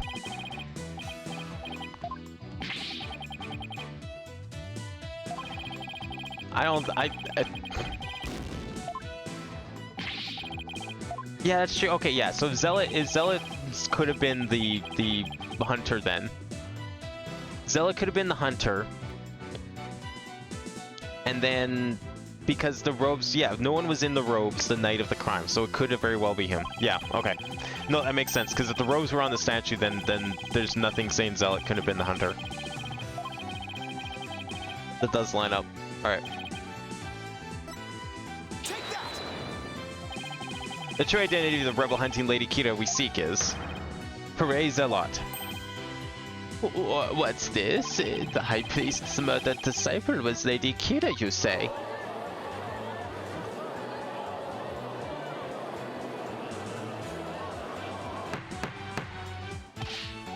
Peace, I say peace. The defense will continue. Yes, Your Majesty. I whittled down the list of suspects until there's only one left. The process of elimination is not the same as solid evidence. I assume you have evidence to back up your claim? Yes, of course. I'll have summon a moment, that is. At least, I hope so. Wife killed Zealot, husband commits suicide, throw him off suspicion. That could be it. The wife killing Zealot part definitely makes sense. Like, what I'm thinking is, like, so this guy didn't think his wife didn't know about him being a rebel. I think she was well aware of him being a rebel. So she killed the hunter before he could get to her husband. She figured everything out and got rid of him before she could get to husband. So I think, yeah, she probably murdered Zealot. I don't, the suicide thing though, that doesn't, I'm not sure how that works. To me, that feels a little flimsy, but I don't see how else it could be. Like, we never, yeah, they never, did they ever test the blood on the statue? I don't think they did. Or what blood did they find there? Because, like, if they find two different, I can't remember if we said that the statue was how the high priest died as well. Because if they found two different, like, types of blood on there, then I guess it's possible, but I don't remember if they ever tested that statue for DNA. Mine wasn't Lady Kira, and neither was Mrs. and Me or any of the other possibilities. I leave Zealot, and I have the evidence to prove it. They didn't do Sedge because they thought the blood was from Trust. Right, yeah, okay, that was the one that they assumed. I couldn't remember if that was the blood inside the hideout that they assumed belonged to him, or if there was the blood on the statue itself that assumed. No, yeah, okay, so but they didn't say... They're still working on that part, right? Yeah, we never got the results back from that, didn't we? We haven't, like, fully confirmed whose blood that was yet, so I bet we'll find there's two different things of blood on there. Which might line up with suicide, but still seems odd? Maybe? I don't know, the suicide thing, I'm just trying to figure out, like, why exactly he'd do that. Like, why would he do it out of grief? Evidence that proves the Acolyte Zealot was posing as Lady Kira. Proof that he was posing as her.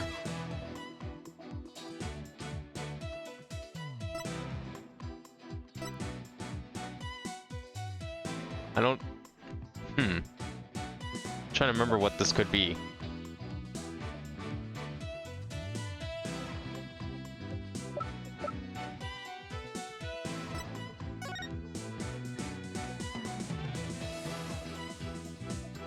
No, it's not anything to do with that.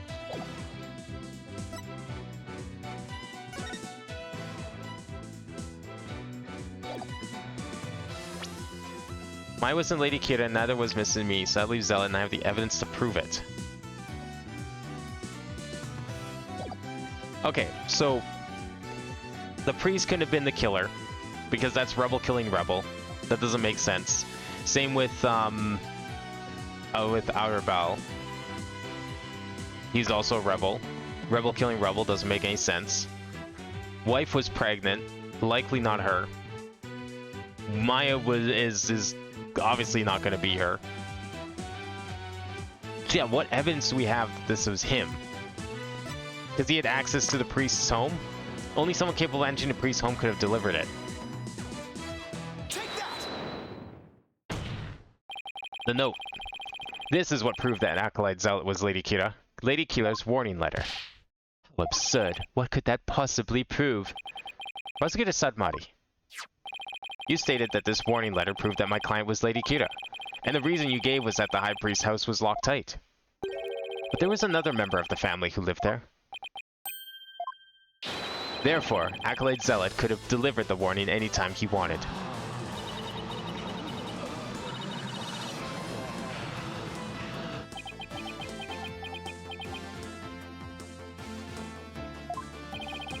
You saying Lady Kira was not the culprit, but rather the victim? That's exactly what I'm saying. But that would overturn the entire premise of this case. This trial is proceeded on the assumption Lady Kira was behind the killings. But if Lady Kira is one of the victims, who was the killer and what was their motive? The only suspect left here is Mrs. and Me, and there's only one possible motive. What if Mrs. and Me is a rebel? Fiend, you are still bent on casting suspicions upon my lovely wife? Blasphemer! You have no evidence of this. Repent for the mistrust in your soul. Yeah. I guessed this earlier, that she was probably a rebel or was in on it, nonetheless. Like, she either knew that her husband was one, or that she was one herself. Because it would be the only way she could go in there to take him out. Although, I don't know how Zealot got in there. They probably, like, if they lived together, probably just talked through it and was like, hey, you want to come with me for a bit? I want to show you something. Well, you have no evidence either. After all, the dagger was with my client's prints on wasn't what killed Acolyte Zealot. And the Plume Punisher theme that he heard could have been an alarm clock. That means all of the evidence linking her to the crime have been called into question. Was Lady Idmi a rebel, and did she pose as Lady Kira to kill Acolyte Zealot? Alright, okay, theory time. So remember we still have that audio that we're going to be getting shortly? How much you want to bet he didn't hear the Plume Punisher theme on the audio clip? How much you want to bet he heard the Steel Samurai theme on that audio clip? Because you know what that would prove? That would prove beyond a shadow of a doubt that it was Mrs. In Me that did it. 100%. If we hear that theme song on that audio clip when they bring it back in here, then there's nothing that they can't argue against us anymore. Was Lady Idmi a rebel, and did she pose as Lady Kira to kill Acolyte Zealot? Or was Acolyte Zealot a rebel and was the accused the Lady Kira who killed him? I would say either scenario is just as likely. What are we to do now? The alarm clock, you say? Do you mean the one in the rebel hideout? Yes, but what of it? So that's it. What's gotten into him?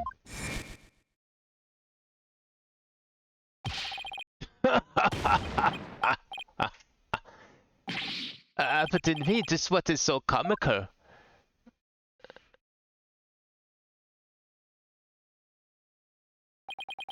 Forgive my outburst. That has simply tickled my funny bone. What did? The theme song came from the Plume Punisher clock, you say?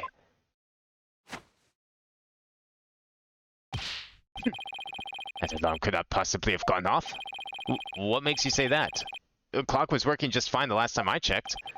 Try using your head for a change. Would not the existence of a secret hideout be given away if an alarm kept going off? Wait, you don't mean... Indeed. We leave the alarm switched off at all times. No.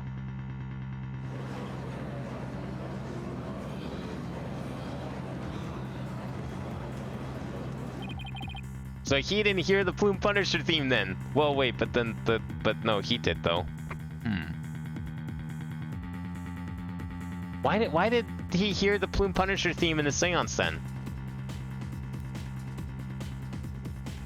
In that case, I'm sad to say that the defense's claims does not hold water. Would you care to respond, Mr. Wright? Oh, this can't be happening. Not now.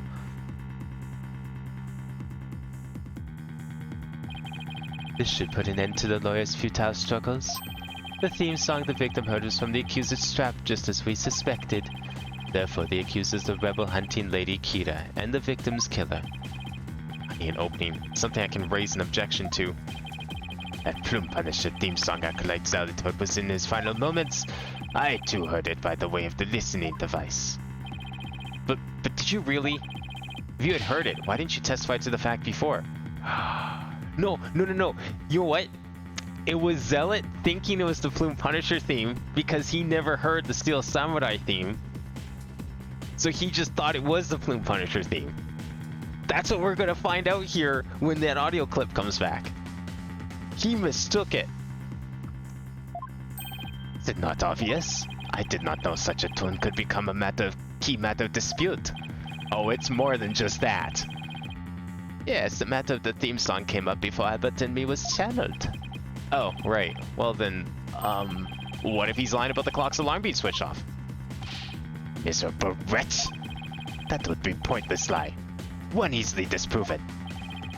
If you check the clock, you will see that the alarm is in fact switched off. Think of it. What a fine item. And that's a switch, if I'm right. Yeah, she turned it on. We set the switch back to the off position before we left. I remember hearing it clearly. Those distinctive taiko drums in the intro etched into my mind. They went... Oh, is he gonna mimic it? Don don don don don don don. Distinctive taiko drums in the intro. This has gone on for far too long. Shall we move ahead to the verdict phase now? By all means, and let us also return Nabbit and me's spirit to the Twilight Realm. Before I go, let me say a word to my darling wife. Objection! Nah, you don't get to say shit. You liar. Now hold on just 1 minute. Your Majesty. Yes? The High Priest's statement is inconsistent with a certain piece of evidence. It is? Still you writhe in the defiance of your fate? The very sight reminds me of a tortured soul writhing in flames. You won't be saying that once I show you the evidence. All I have to do is pick the right one. This piece of evidence is inconsistent with that statement about the taiko drum intro. I guess probably the strap. It's the only thing that plays any music. Take that! This is what's inconsistent with this statement. My client's Plume Punisher strap. What does that have to do with anything? It plays the Plume Punisher theme song. And here it is. The theme to the Plume Punisher, Warrior of Neo Twilight Realm.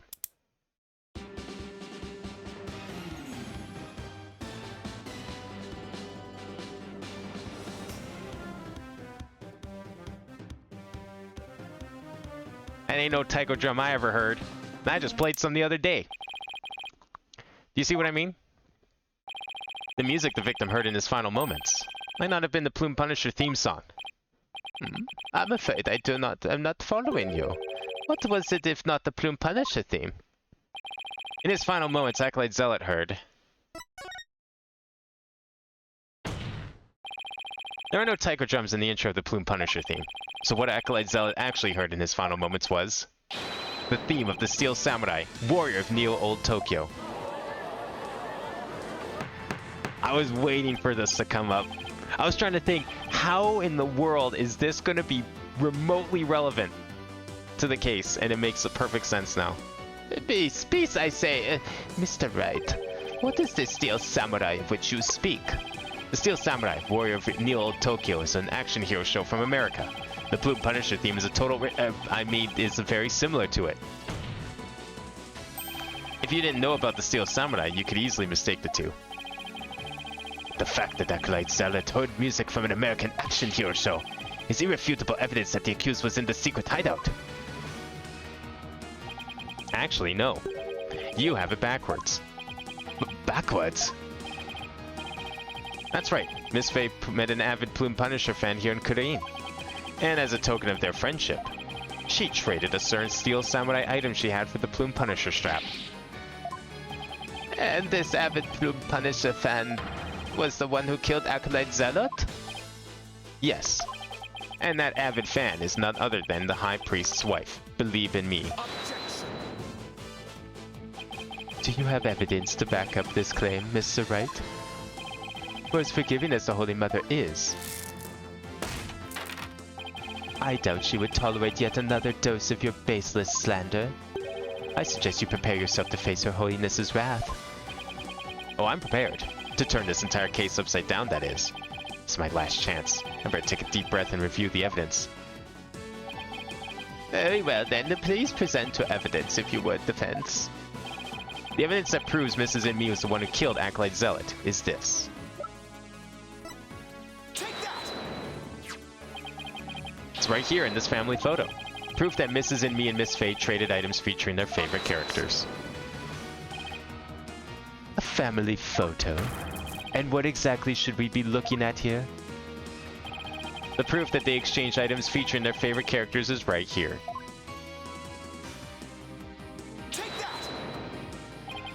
Look at Mrs. and me's left wrist. You can see the Steel Samurai's trademark top knot right there. Which clearly makes this a Steel Samurai watch.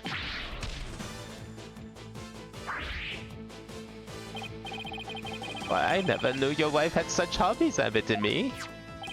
This family photo was taken right before Accolade Zealot was murdered. By that point, my client had the Punisher strap and Mrs. and me had the Samurai watch. So, what the victim heard in his final moments was none other than the sound of the watch Mrs. and me was wearing. I wish to amend my testimony. What I thought were taiko drums was something else. My wife never had such a watch. It's the truth, I tell you. You must believe me, your majesty. I think that photo kind of contradicts that proposal there. Be not deceived by the defense's lawyerly chicanery. Now what? He's been pretty quiet up to this point. What does he have up his sleeve? There is a big gaping hole in his flimsy claim. A big gaping hole? I don't think so. Oh no, I'm afraid it is there, all right. Just like the big gaping holes in your putrid brain. Brain is neither putrid nor full of holes. Not a zombie, after all. Says the dead lawyer walking. He who is narrow of vision focuses on what is before him, never seeing the bigger picture. Or as they say in your country, you cannot see the forest for the trees. For it is as you said, and Lady and me, the rebels, slew Acolyte Zealot, the rebel hunting Lady Kira. Then the rebel hunter would have been dead before the High Priest was slain. That means the High Priest could not have been slain by the rebel hunting Lady Kira. How could I have missed that? And therein lies the real rub with this. How was he killed? Suicide or something else? So tell me, who are you going to say killed the High Priest now?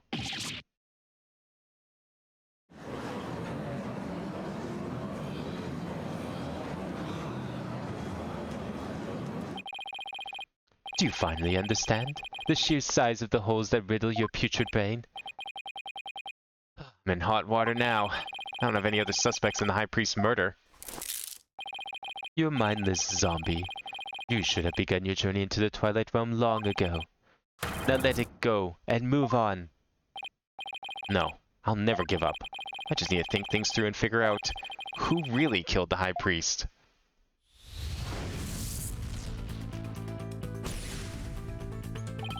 If Acolyte Zealot had been Lady Kira, he could have killed the High Priest. So the question is, who did? Maybe I can get to the bottom of this by reviewing the events of the case in order.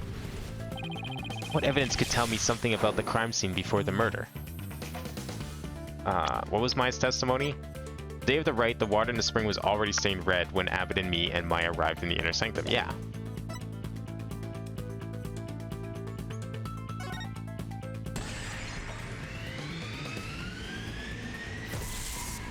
That was probably from Zealot's blood, most likely, from the crime that took place the day before.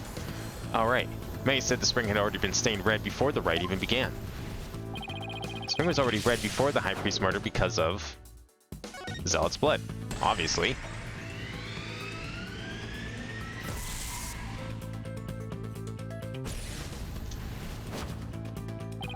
That's right, Zealot had been killed in the rebel hideout the day before the rite, and his blood had flowed into the spring.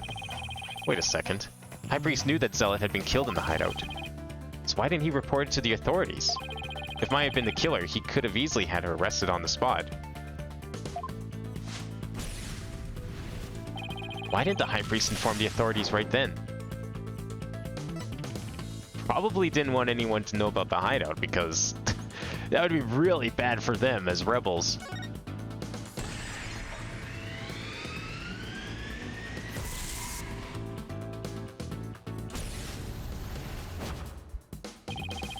If he reported Zealot's murder, the authorities would find out about the hideout. That's what he was worried about. But by going through it with the rite, the High Priest risked having Maya see the spring running red with blood. Why did he have to go through with the rite? Did he want to set the scene during it?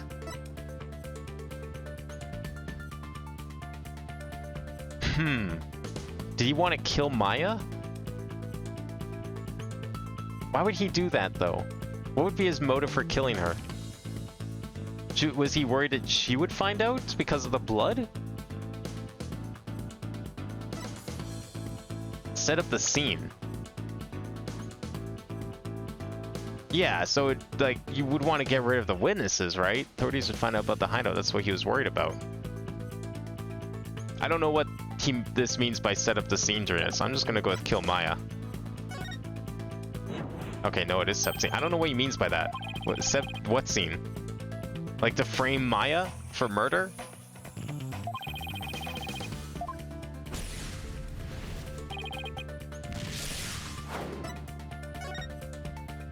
The wording of that was weird. I'm guessing that's what he means though, right? Use the right to cover things up. Oh, okay, yeah. He wanted to set up the crime scene to conceal the hideout. But how was he planning on concealing the source of the blood in the spring? He used his own blood. He committed suicide to try and dilute the other blood. That seems a little excessive. Or was he only gonna use like a little bit and you guys did just like, oops, slip with the knife. My bad. Guess that's it. He concealed the source of the blood with his own. That was how he kept the rebel hideout a secret. It's all starting to fall into place. I know who killed the High Priest.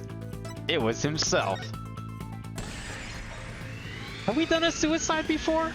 Is this our first time? Well, no, I guess he's not the killer though. Yeah, that's right. I guess he technically was a killer, just not the killer. You don't really call a suicide person a killer of themselves. Is this the first time we've done a suicide though? I think it is. High Priest took his own life to keep the rebel hideout a secret.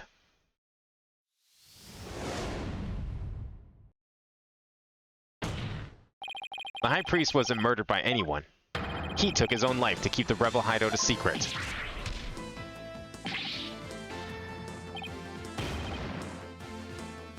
What's this?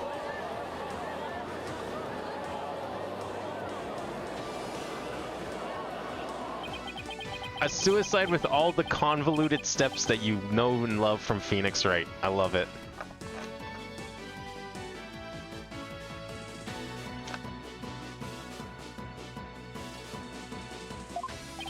The High Priest committed suicide? I have never heard anything more absurd. The lawyer has placed a stain on the good priest's death with his putrid brain. Its putrid gaping holes are as large as the holes in his logic. Can't wait for the reason. Well, don't we know the reason? We just said it. I mean, okay, well, how he was going to do it with his own death, I don't know. My thinking is that it's just that, oh, there's blood in the water. Shit, they're gonna like put two and two together. I better put my blood in the water because then they'll think it's just mine, which they kind of did because they just assumed it was him and they didn't check everything properly because they're stupid. And then maybe like he didn't mean to kill himself. He was just like gonna put a little blood in despite, you know, stabbing himself in the chest. Maybe he didn't think it through very well. Maybe he did want to just kill himself and it was just drastic measures, I guess. What hole? You still fail to understand. You truly cannot see the forest for the trees. You claim the High Priest took his own life. But have you considered who brought the dagger to the Plaza of Devotion? Oh yeah, that part. After the High Priest was killed, the dagger was thrust into Acolyte Zealot's body. Only the accused Maya Fey could have done that. I don't know about that. Why wouldn't the priest's wife also have access to that area? Couldn't she, like, go up and get the body? If she is the killer? I mean, she probably is the killer of the other one. It's like she just could have gone back and finished everything up. It is as Prosecutor Sadmati says. Your claim is rather porous in its logic, and your evidence is too weak. You cannot prove that the High Priest took his own life to conceal the rebel hideout. They're right. The dagger was impaled in Zealot's body. But his body had been placed at the plaza the previous day. Whoa, then the high priest did it. He was in on it. Shit, they were both in on it. Mr. Wright, would you care to respond? Zelt's body was already in the plaza the day before the rite. What if the dagger was also already in him at that time? The dagger was never at the inner sanctum. Thrust died by a different weapon, yeah. It was moved by Tarrust's soul. I don't think there's any precedence for possession of objects in this world yet. He flung himself on the statue. He had to have. Of course, that's it. What is it? There was no need to move the dagger. It had already been stabbed into Acolyte Zealot's body the day before the rite. What? So that means... What does that mean? It means the dagger wasn't the weapon that took the High Priest's life. But no weapon was ever found at the inner sanctum. Didn't we just establish a murder weapon that was present at the scene? If you will not listen to reason, I insist you prove your assertion. Show us what you believe the real murder weapon to be. The real murder weapon? Oh, I've got nothing, but I know there had been a weapon there. If I think back on the trial thus far, I'll spot the clue I need. Well, what would the defense care to tell us what the real murder weapon is? This is what really killed the High Priest. How many times have we used this evidence now? Oh, that's not it? Oh, I thought he just like flung himself onto the statue. I mean, that would fit the bill of like something earlier in the trial. Literally a murder weapon that was at the scene. I'm surprised it's not that, actually. Okay, shit, I'm gonna have to think about this for a sec.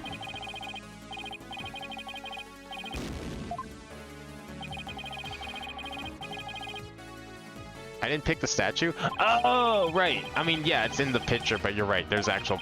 That statue as evidence. I forgot about that bit. Thank you. So, did he just flung himself on the statue, then? It's like that meme of the guy, like, diving in front of the cloud of daggers. Except this was all his own doing. There was no one he was protecting except himself. What really killed him has been at the inner sanctum all this time, and its lethality has already been demonstrated by the late Acolyte Zealot. That's right, it was the Warbat statue. Hey, careful with that, you're bound to poke someone's eye out. You believe that the statue claimed both the victims' lives? Would you care to chime in, Abbott and me? No, he lies. Pray him no. Why, it's...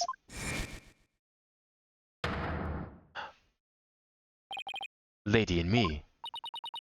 Darling, don't you think this has gone on long enough? Philippe, no.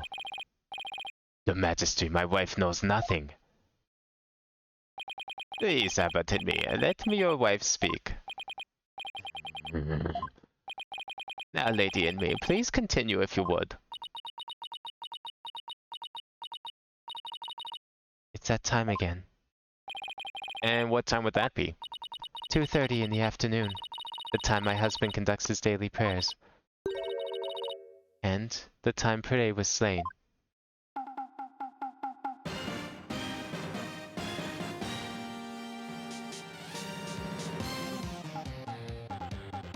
She has an alarm for that?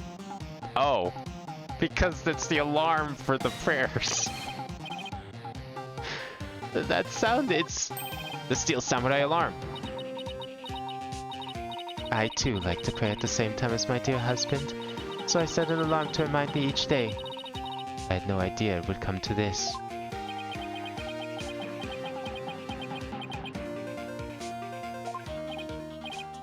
No, stop. She knows not what she speaks. Your Majesty, I am the one who slew Acolyte Zealot. Oh, well that was easy. I thought we were gonna have to go through a whole song and dance about this, but okay, thanks.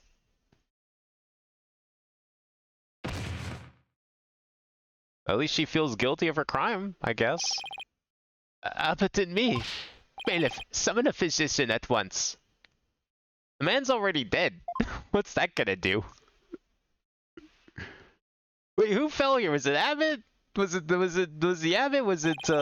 Was it Maya? I don't know how this works. The physician is now attending to the high priest, so there is no need to fear. Now let us continue.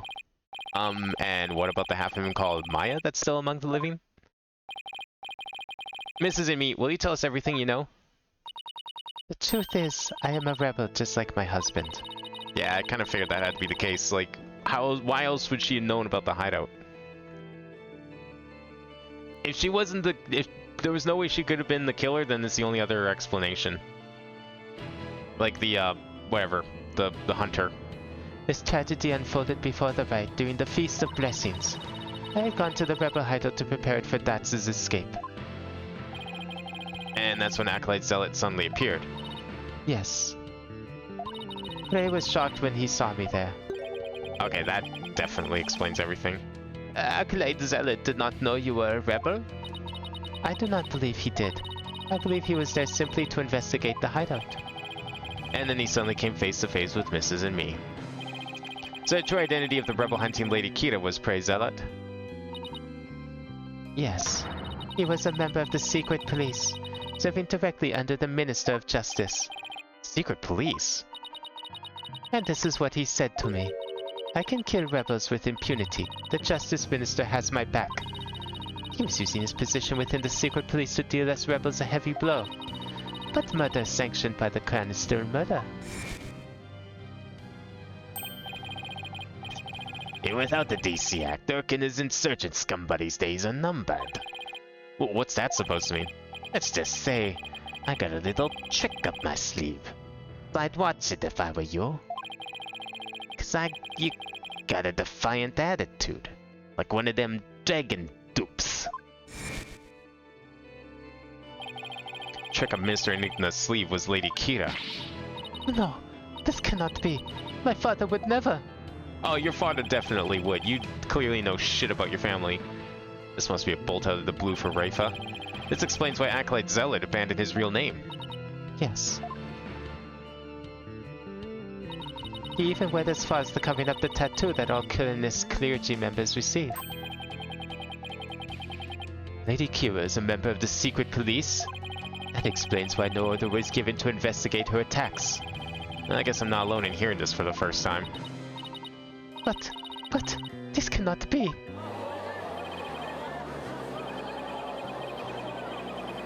There's always some sort of trigger that leads to the prosecution starting to come over to the defendant's side in these stories.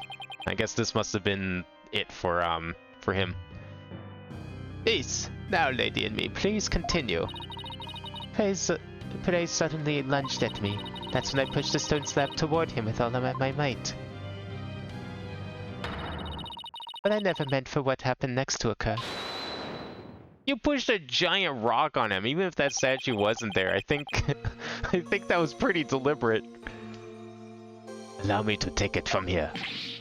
Petit V, are you sure you're alright now? I'm sorry you had to see that. But you need not worry about me. I am already dead. Please. We need to know what was so important that you would take your own life. After I learned that my wife had accidentally slain Zealot, I chilled his body with snow to make it seem as if he died more recently than he did. Then I later moved it to the Plaza of Devotion and inserted a dagger into his wound. The plaza was empty at that time, for it was before prayer time had started.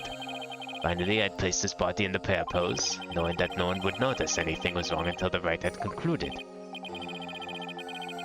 No one would have smelled the body? I guess it was pretty cold up there. Probably. Got lucky, but I could see how one might get away with that. It is perfectly plausible that no one would disturb him if he seemed to be praying. We do treasure our prayer time after all. So you admit you tried to pin this crime on Maya Fey? Yes. This was all my doing. I never told my wife of my plan. But surely she would have tried to stop me.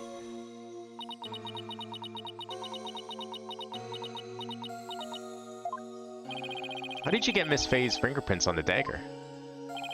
I had her hold it while we were rehearsing the rite the day before, and right before the rite I drugged her with a sleeping agent. Then I put Lady Kira's robes over the Warbat statue.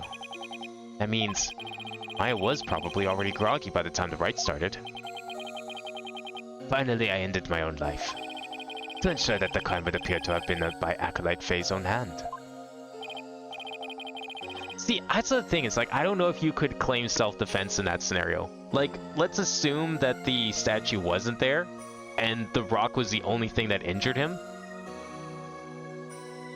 Yeah, he lunged, but if he didn't actually land an attack first, there's not really much you could prove that... You couldn't really claim that it was self-defense on her part. Because she technically made the first move, the first actual physical contact. That's full-on assault. At the least. Murder if the rock did kill him. And in this case, since the statue definitely killed him, yeah, maybe it was accidental. It's manslaughter then. But when your body was discovered, Lady Kira's robes were on the ground. How did they end up there if they were on the statue? After I impaled myself on the statue's dagger-like feathers, I used the last ounce of my strength to hurl my body backwards. As I did, I grabbed onto the robes, taking wind with me as I fell back onto the ground. How terrible! What possessed you to do such a thing? You needn't have committed suicide simply to frame the accused. Secutor Sadamadi, as one well-versed in a kingdom's legal system, I would expect you of all people to understand. Understand what? This kingdom's legal system. Mrs. Emi's crime. Your suicide. It can't be. That would be sadder than sad. Why, I believe the defense knows of what the High Priest speaks. Yes, I finally understand. This explains why the High Priest took his own life.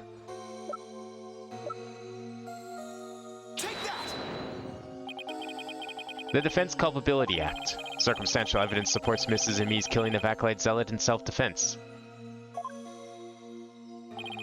However, it would only be next to impossible to prove it without a lawyer. That's why the High Priest wanted to pin the crime on Maya Fey. I think it'd be near impossible even with a lawyer, given the circumstances, honestly. But he's right though, it'd be a lot easier with a lawyer. Defending yourself is no easy feat. I fail to see what that has to do with suicide. In Kudain, the divination seance is the most important piece of trial evidence. High Priest wanted to frame Miss Fey as a serial killer. It was a clever plan in which he made sure he'd see Lady Kira in his final moments. The lawyer speaks the truth. That is why I placed Lady Kira's robes upon the Warbat statue. I made it seem that Acolyte Faye was the rebel-hunting Lady Kira. But, are you saying you used my divination seance to produce false evidence? Forgive me your benevolence, but it was the only way to help my lovely wife. Wow, even the divination seance isn't immune to falsities.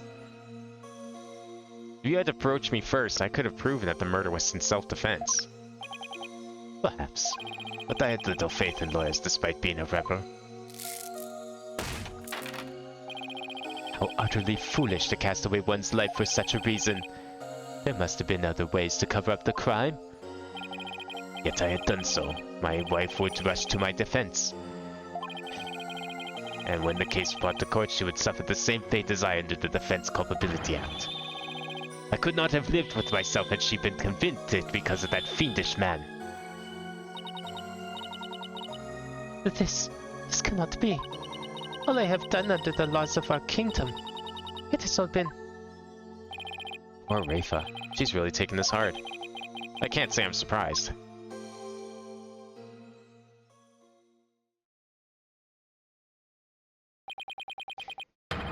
Mr. Phoenix Wright, it is time to show the might of your legal prowess. You mustn't allow another innocent soul to be charged under that despicable law. Of course. I'll do whatever I can. What I have done to you and Acolyte Faye is unforgivable. I can only offer my most humble of apologies. Your Majesty. Yes? I ask that you please look after my wife. You have my word. Your benevolence, it is time that I return to the Twilight Realm. The Magatama parting, if you please.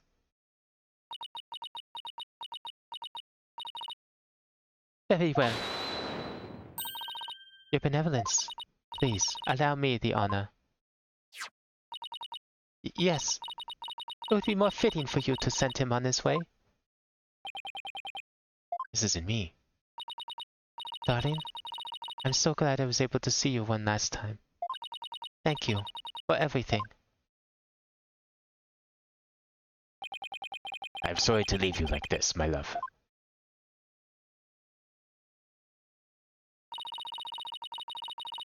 But now you can watch over me from the world beyond. Yes, always and forever. And with every breath I take, my darling, I'll be thinking of you.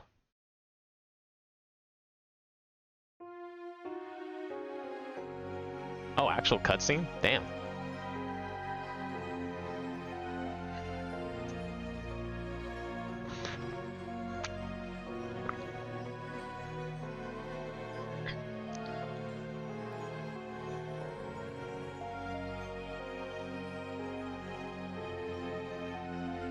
It's cool we actually get to see this.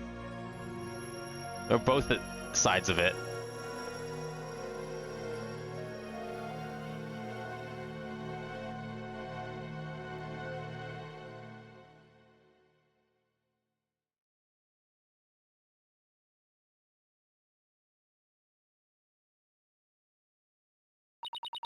Farewell, my darling Trust.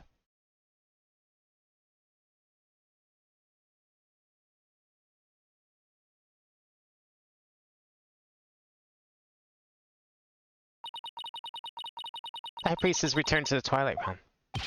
Maya.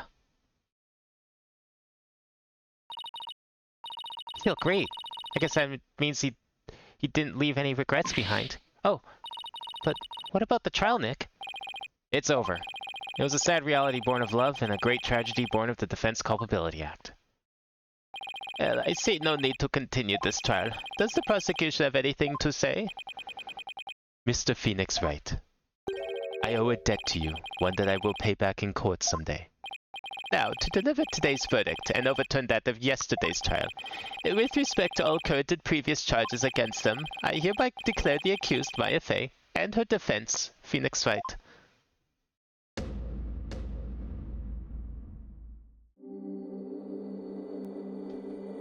Yeah, that was a very different breakdown than what we're used to. I was like, you know, typical Phoenix Wright, the perpetrator to like go all off. I was really hoping he was gonna fire off some sort of like spirit bomb with that Magatama. He was getting ready to, but it turns out nope, he didn't kill anyone. He just killed himself, and it was all out of love for his wife and trying to protect her. That is an extremely different case than any I've seen before. I'm surprised it took him this long to do something like that. Because I was thinking, like, man, when are we gonna get, like, a suicide murder? Because it has to happen at some point. You'd think they would have done it by now. So I was thinking, Nick, the legal system here is really stacked against the defense. It's totally unfair. Yeah, it even forced the High Priest to make the ultimate sacrifice just to protect his wife. It's just so sad. Protect the status quo or join the revolution. If the real Lady Kira were here, I wonder which side she would take. Maybe we'll get a face for the real Lady Kira and we're gonna have to, like, cross-examine her at some point. Your benevolence. Huh? What? I was, just wondering, are you alright? Quiet, you. How could I possibly be alright? Yeah, she's not doing well at all. Do you think you are suddenly appearing before me, trampling my insights underfoot and plunging the Hall of Justice into utter chaos? You have desecrated my mother and father's teachings, you soulless infidel! Oof, that was a bit more extreme than usual. What am I to do? I'd always believed that communing with the victim's Mitama would lead me to the absolute truth. But each time you overturned my insights, it was revealed that they served to support false charges rather than the truth. I'm left now with that heavy truth in my heart. I'm sorry, Rafa. Perhaps I'm not worthy of hearing the voices of the Mitama. What? Maya? How dare you? The role is to bring forth the voices of the Mitama into our world. If you don't do it, who will? You know nothing, Maya Fey. It was spirit channeling, not the divination seance that brought the truth to light. I think both kind of did. I don't know where we'd be if without the divination seance either. How dare an outsider like you employ the Queen's secret art? But what can I do? My spiritual power does not even approach yours. Is it not a cruel joke? The royal priestess bestowed by a lowly outsider? Don't be so hard on yourself. Why not? It is worthy of at least a laugh or two. You shouldn't talk like that. Listen, Your Benevolence. You were just fulfilling your duty, weren't you? And you're the only one capable of performing the divination seance, right? The station of Royal Priestess is not something to abandon lightly. Station of Royal Priestess? People of your kingdom believe in you. But if you really mean all that you just said, then what are they supposed to believe in? You know not of what you speak. Actually, I kinda do. After all, I'm only here training so I can become the master of my village back home. A village master, you say? I did not know. It seems I owe you an apology. For even today I called you a neophyte practitioner. It's alright, Your Benevolence. Thank you for finally acknowledging me. Future queen and a future village master? I guess it shouldn't be a surprise, considering they may have had a common ancestor. Maya's right, Your Benevolence. Bobhead? Your insights were a crucial piece of evidence in this last trial. Doesn't matter if they weren't always 100% accurate. You should be proud of what you did. Played an important role in ensuring that justice was served.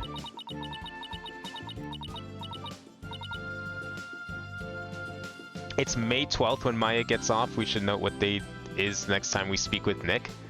Uh-oh. Well, isn't that not until, like, case number 5 or 6? In stream time, that's going to be like a month from now. I'm not going to remember that. Because I strongly believe you when you said Nick should immediately leave. Yeah, he should fucking leave. Like, enough of this bullshit. Just let them handle it. He's clearly proven that this whole defense thing is stupid. This law is dumb. Maybe this case is what it took. Because now even Rafa's like, yeah, this is weird. Why would my parents lie to me? And as the princess and the priestess, she should be the one to walk up to them and be like, you guys need to, like, stop what you're doing. Now. This is out of Nick's hands. He shouldn't have any part in this anymore. And besides, your insights aren't the problem here. It's your kingdom's legal system. Without lawyers, your insights have come to be accepted as the sole truth. And the Defense Culpability Act, which gave rise to that, is the root of it all. That is the dangerous thinking of a rebel. Yes, so say with your parents. Your Benevolence, as Crown Princess, you are destined to rule this kingdom one day. That means there will be many things that you alone must determine. Things like how to keep your people happy, and what is true and what is false. And most importantly, what role you must play therein. I wonder if I'm even up to the task. Knowing you, Your Benevolence, you're more than capable. I've never heard Maya talk like this before. She's really come a long way. Uh-oh. What was that? It came from the hallway. Smoke! We'd better go check it out. Hurry! Mrs. and me. Mr. Wright, Acolyte Faye, I'm so sorry for what transpired. You were almost sentenced to death because of me. Now's probably not the time for this. There's a bomb explosion out there. We probably should get out of here.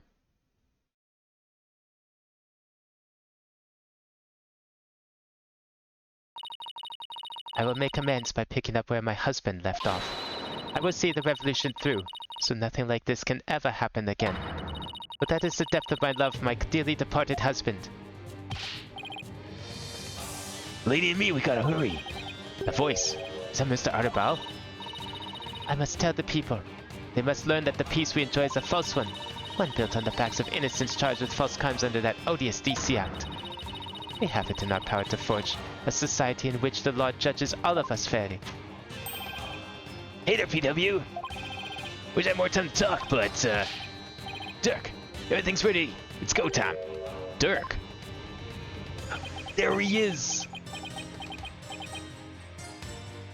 That guy's got one stacked chest for a dude. Just saying. Wait, was that the rebel leader Dirk? After him. Do not let them get away. Power to forge a society in which the law judges all of us fairly. That's the start of a legal revolution. Hey, Nick. Hate to bother you while you're lost in thought, but I just got this great idea. What is it? The Steel Samurai versus the Rebel Dirk. I bet make for another awesome TV show. If we threw in the Plume Punisher in there, everyone would go nuts over it. And you're gonna get all these rights. How? I'll never get what she sees in those shows. But it's good to know that no matter what happens, Maya will always be Maya.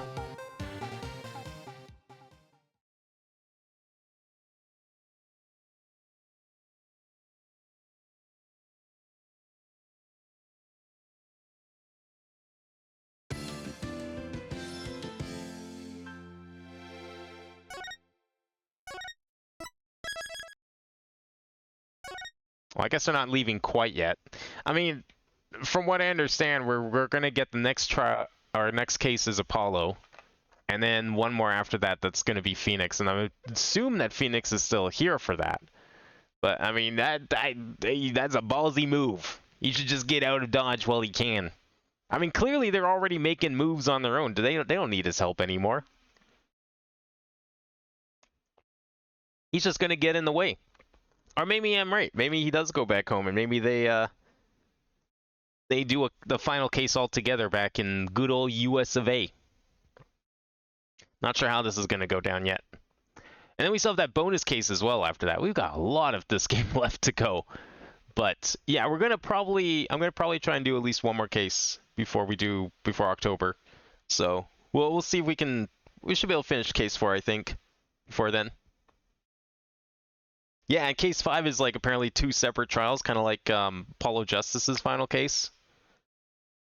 So that's going to be like an extra one. I mean, it's case 5. Of course it's going to be long. We always know those ones are long. I wish they'd bring back the 3-day trial. Like, that's always been part of the lore, but we've only ever had one case that was actually 3 different days. I wonder why they never thought to do that again. Case 4 is no investigation? Oh, weird. Wait, is it going to be like a super long trial though, like the previous one?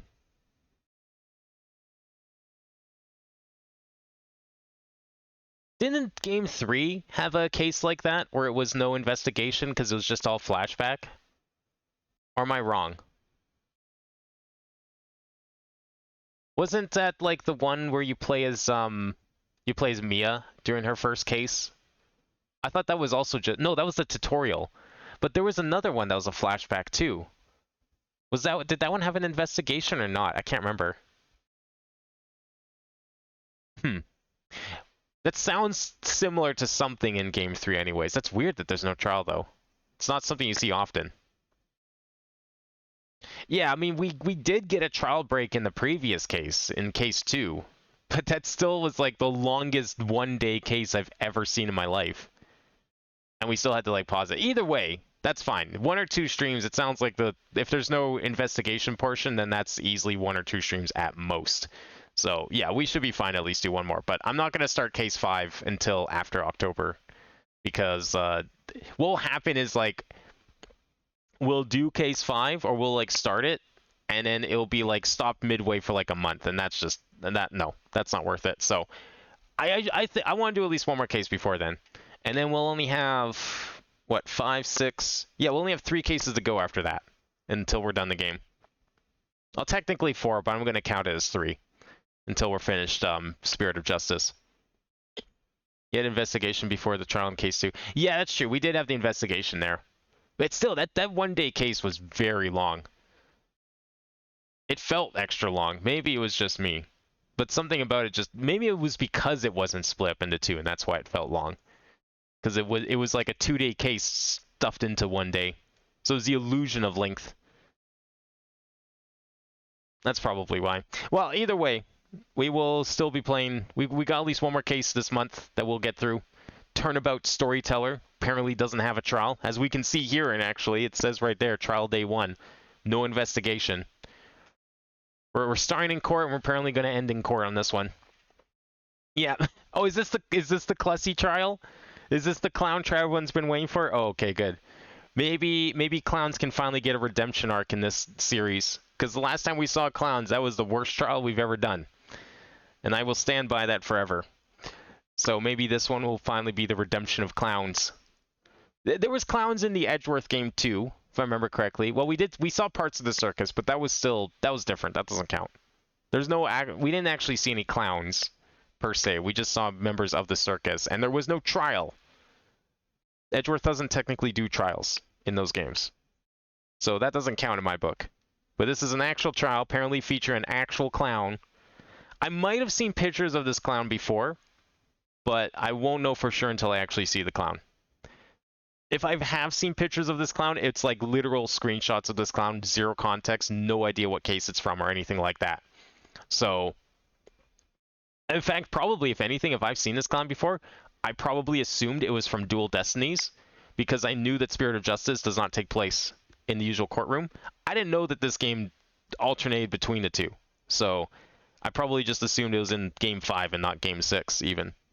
But I have like less than zero context for this clown, so I'm looking forward to it too. Apparently it's a good one, from what I understand. So yeah, look forward to that. We will definitely be doing the Clussy before October, so we have at least that. We have tomorrow. We'll be starting Super Mario 64, B3313. I've got everything set up and ready to go. I am going to regret this playthrough hard. I'm sure of it. But if you like the mystery of and puzzles that we've experienced in some other games I played on Wednesdays in the past few months, you'll probably enjoy it as well. I have streamed a little bit of it before in the past, but that was like 3 years ago, so I don't really remember anything of it. So there's that. We'll have Minecraft later in the week as well, and then probably the finale of Federation Force on Monday, possibly the start of a new game that same day as well. Not sure. Depends how long Federation Force takes. But yeah, next week, this week, rest of this week, and next week, we've got some new stuff coming. So, in the meantime, though, yeah, Super Mario 64 hack. That is correct. Probably the biggest Mario 64 hack in terms of star count you will ever see. I think the count was like 460 individual stars to collect. Let me put it this way. I spent today figuring out how to set up a Microsoft Visio setup. I was preparing a Microsoft Visio file for this playthrough. You know, in the same way that I was taking, like, we were doing all the note-taking and picture stuff in Vivid Stasis, or back in the Lingo days when I had, like, the Excel spreadsheet up that, you know, I didn't really show on stream, but in hindsight, I probably should have done that a lot more, since it worked out quite well for Vivid Stasis. I had like the cell sheet. We're using Microsoft Visio this time for this ROM hack. It is very important and crucial to the ROM hack.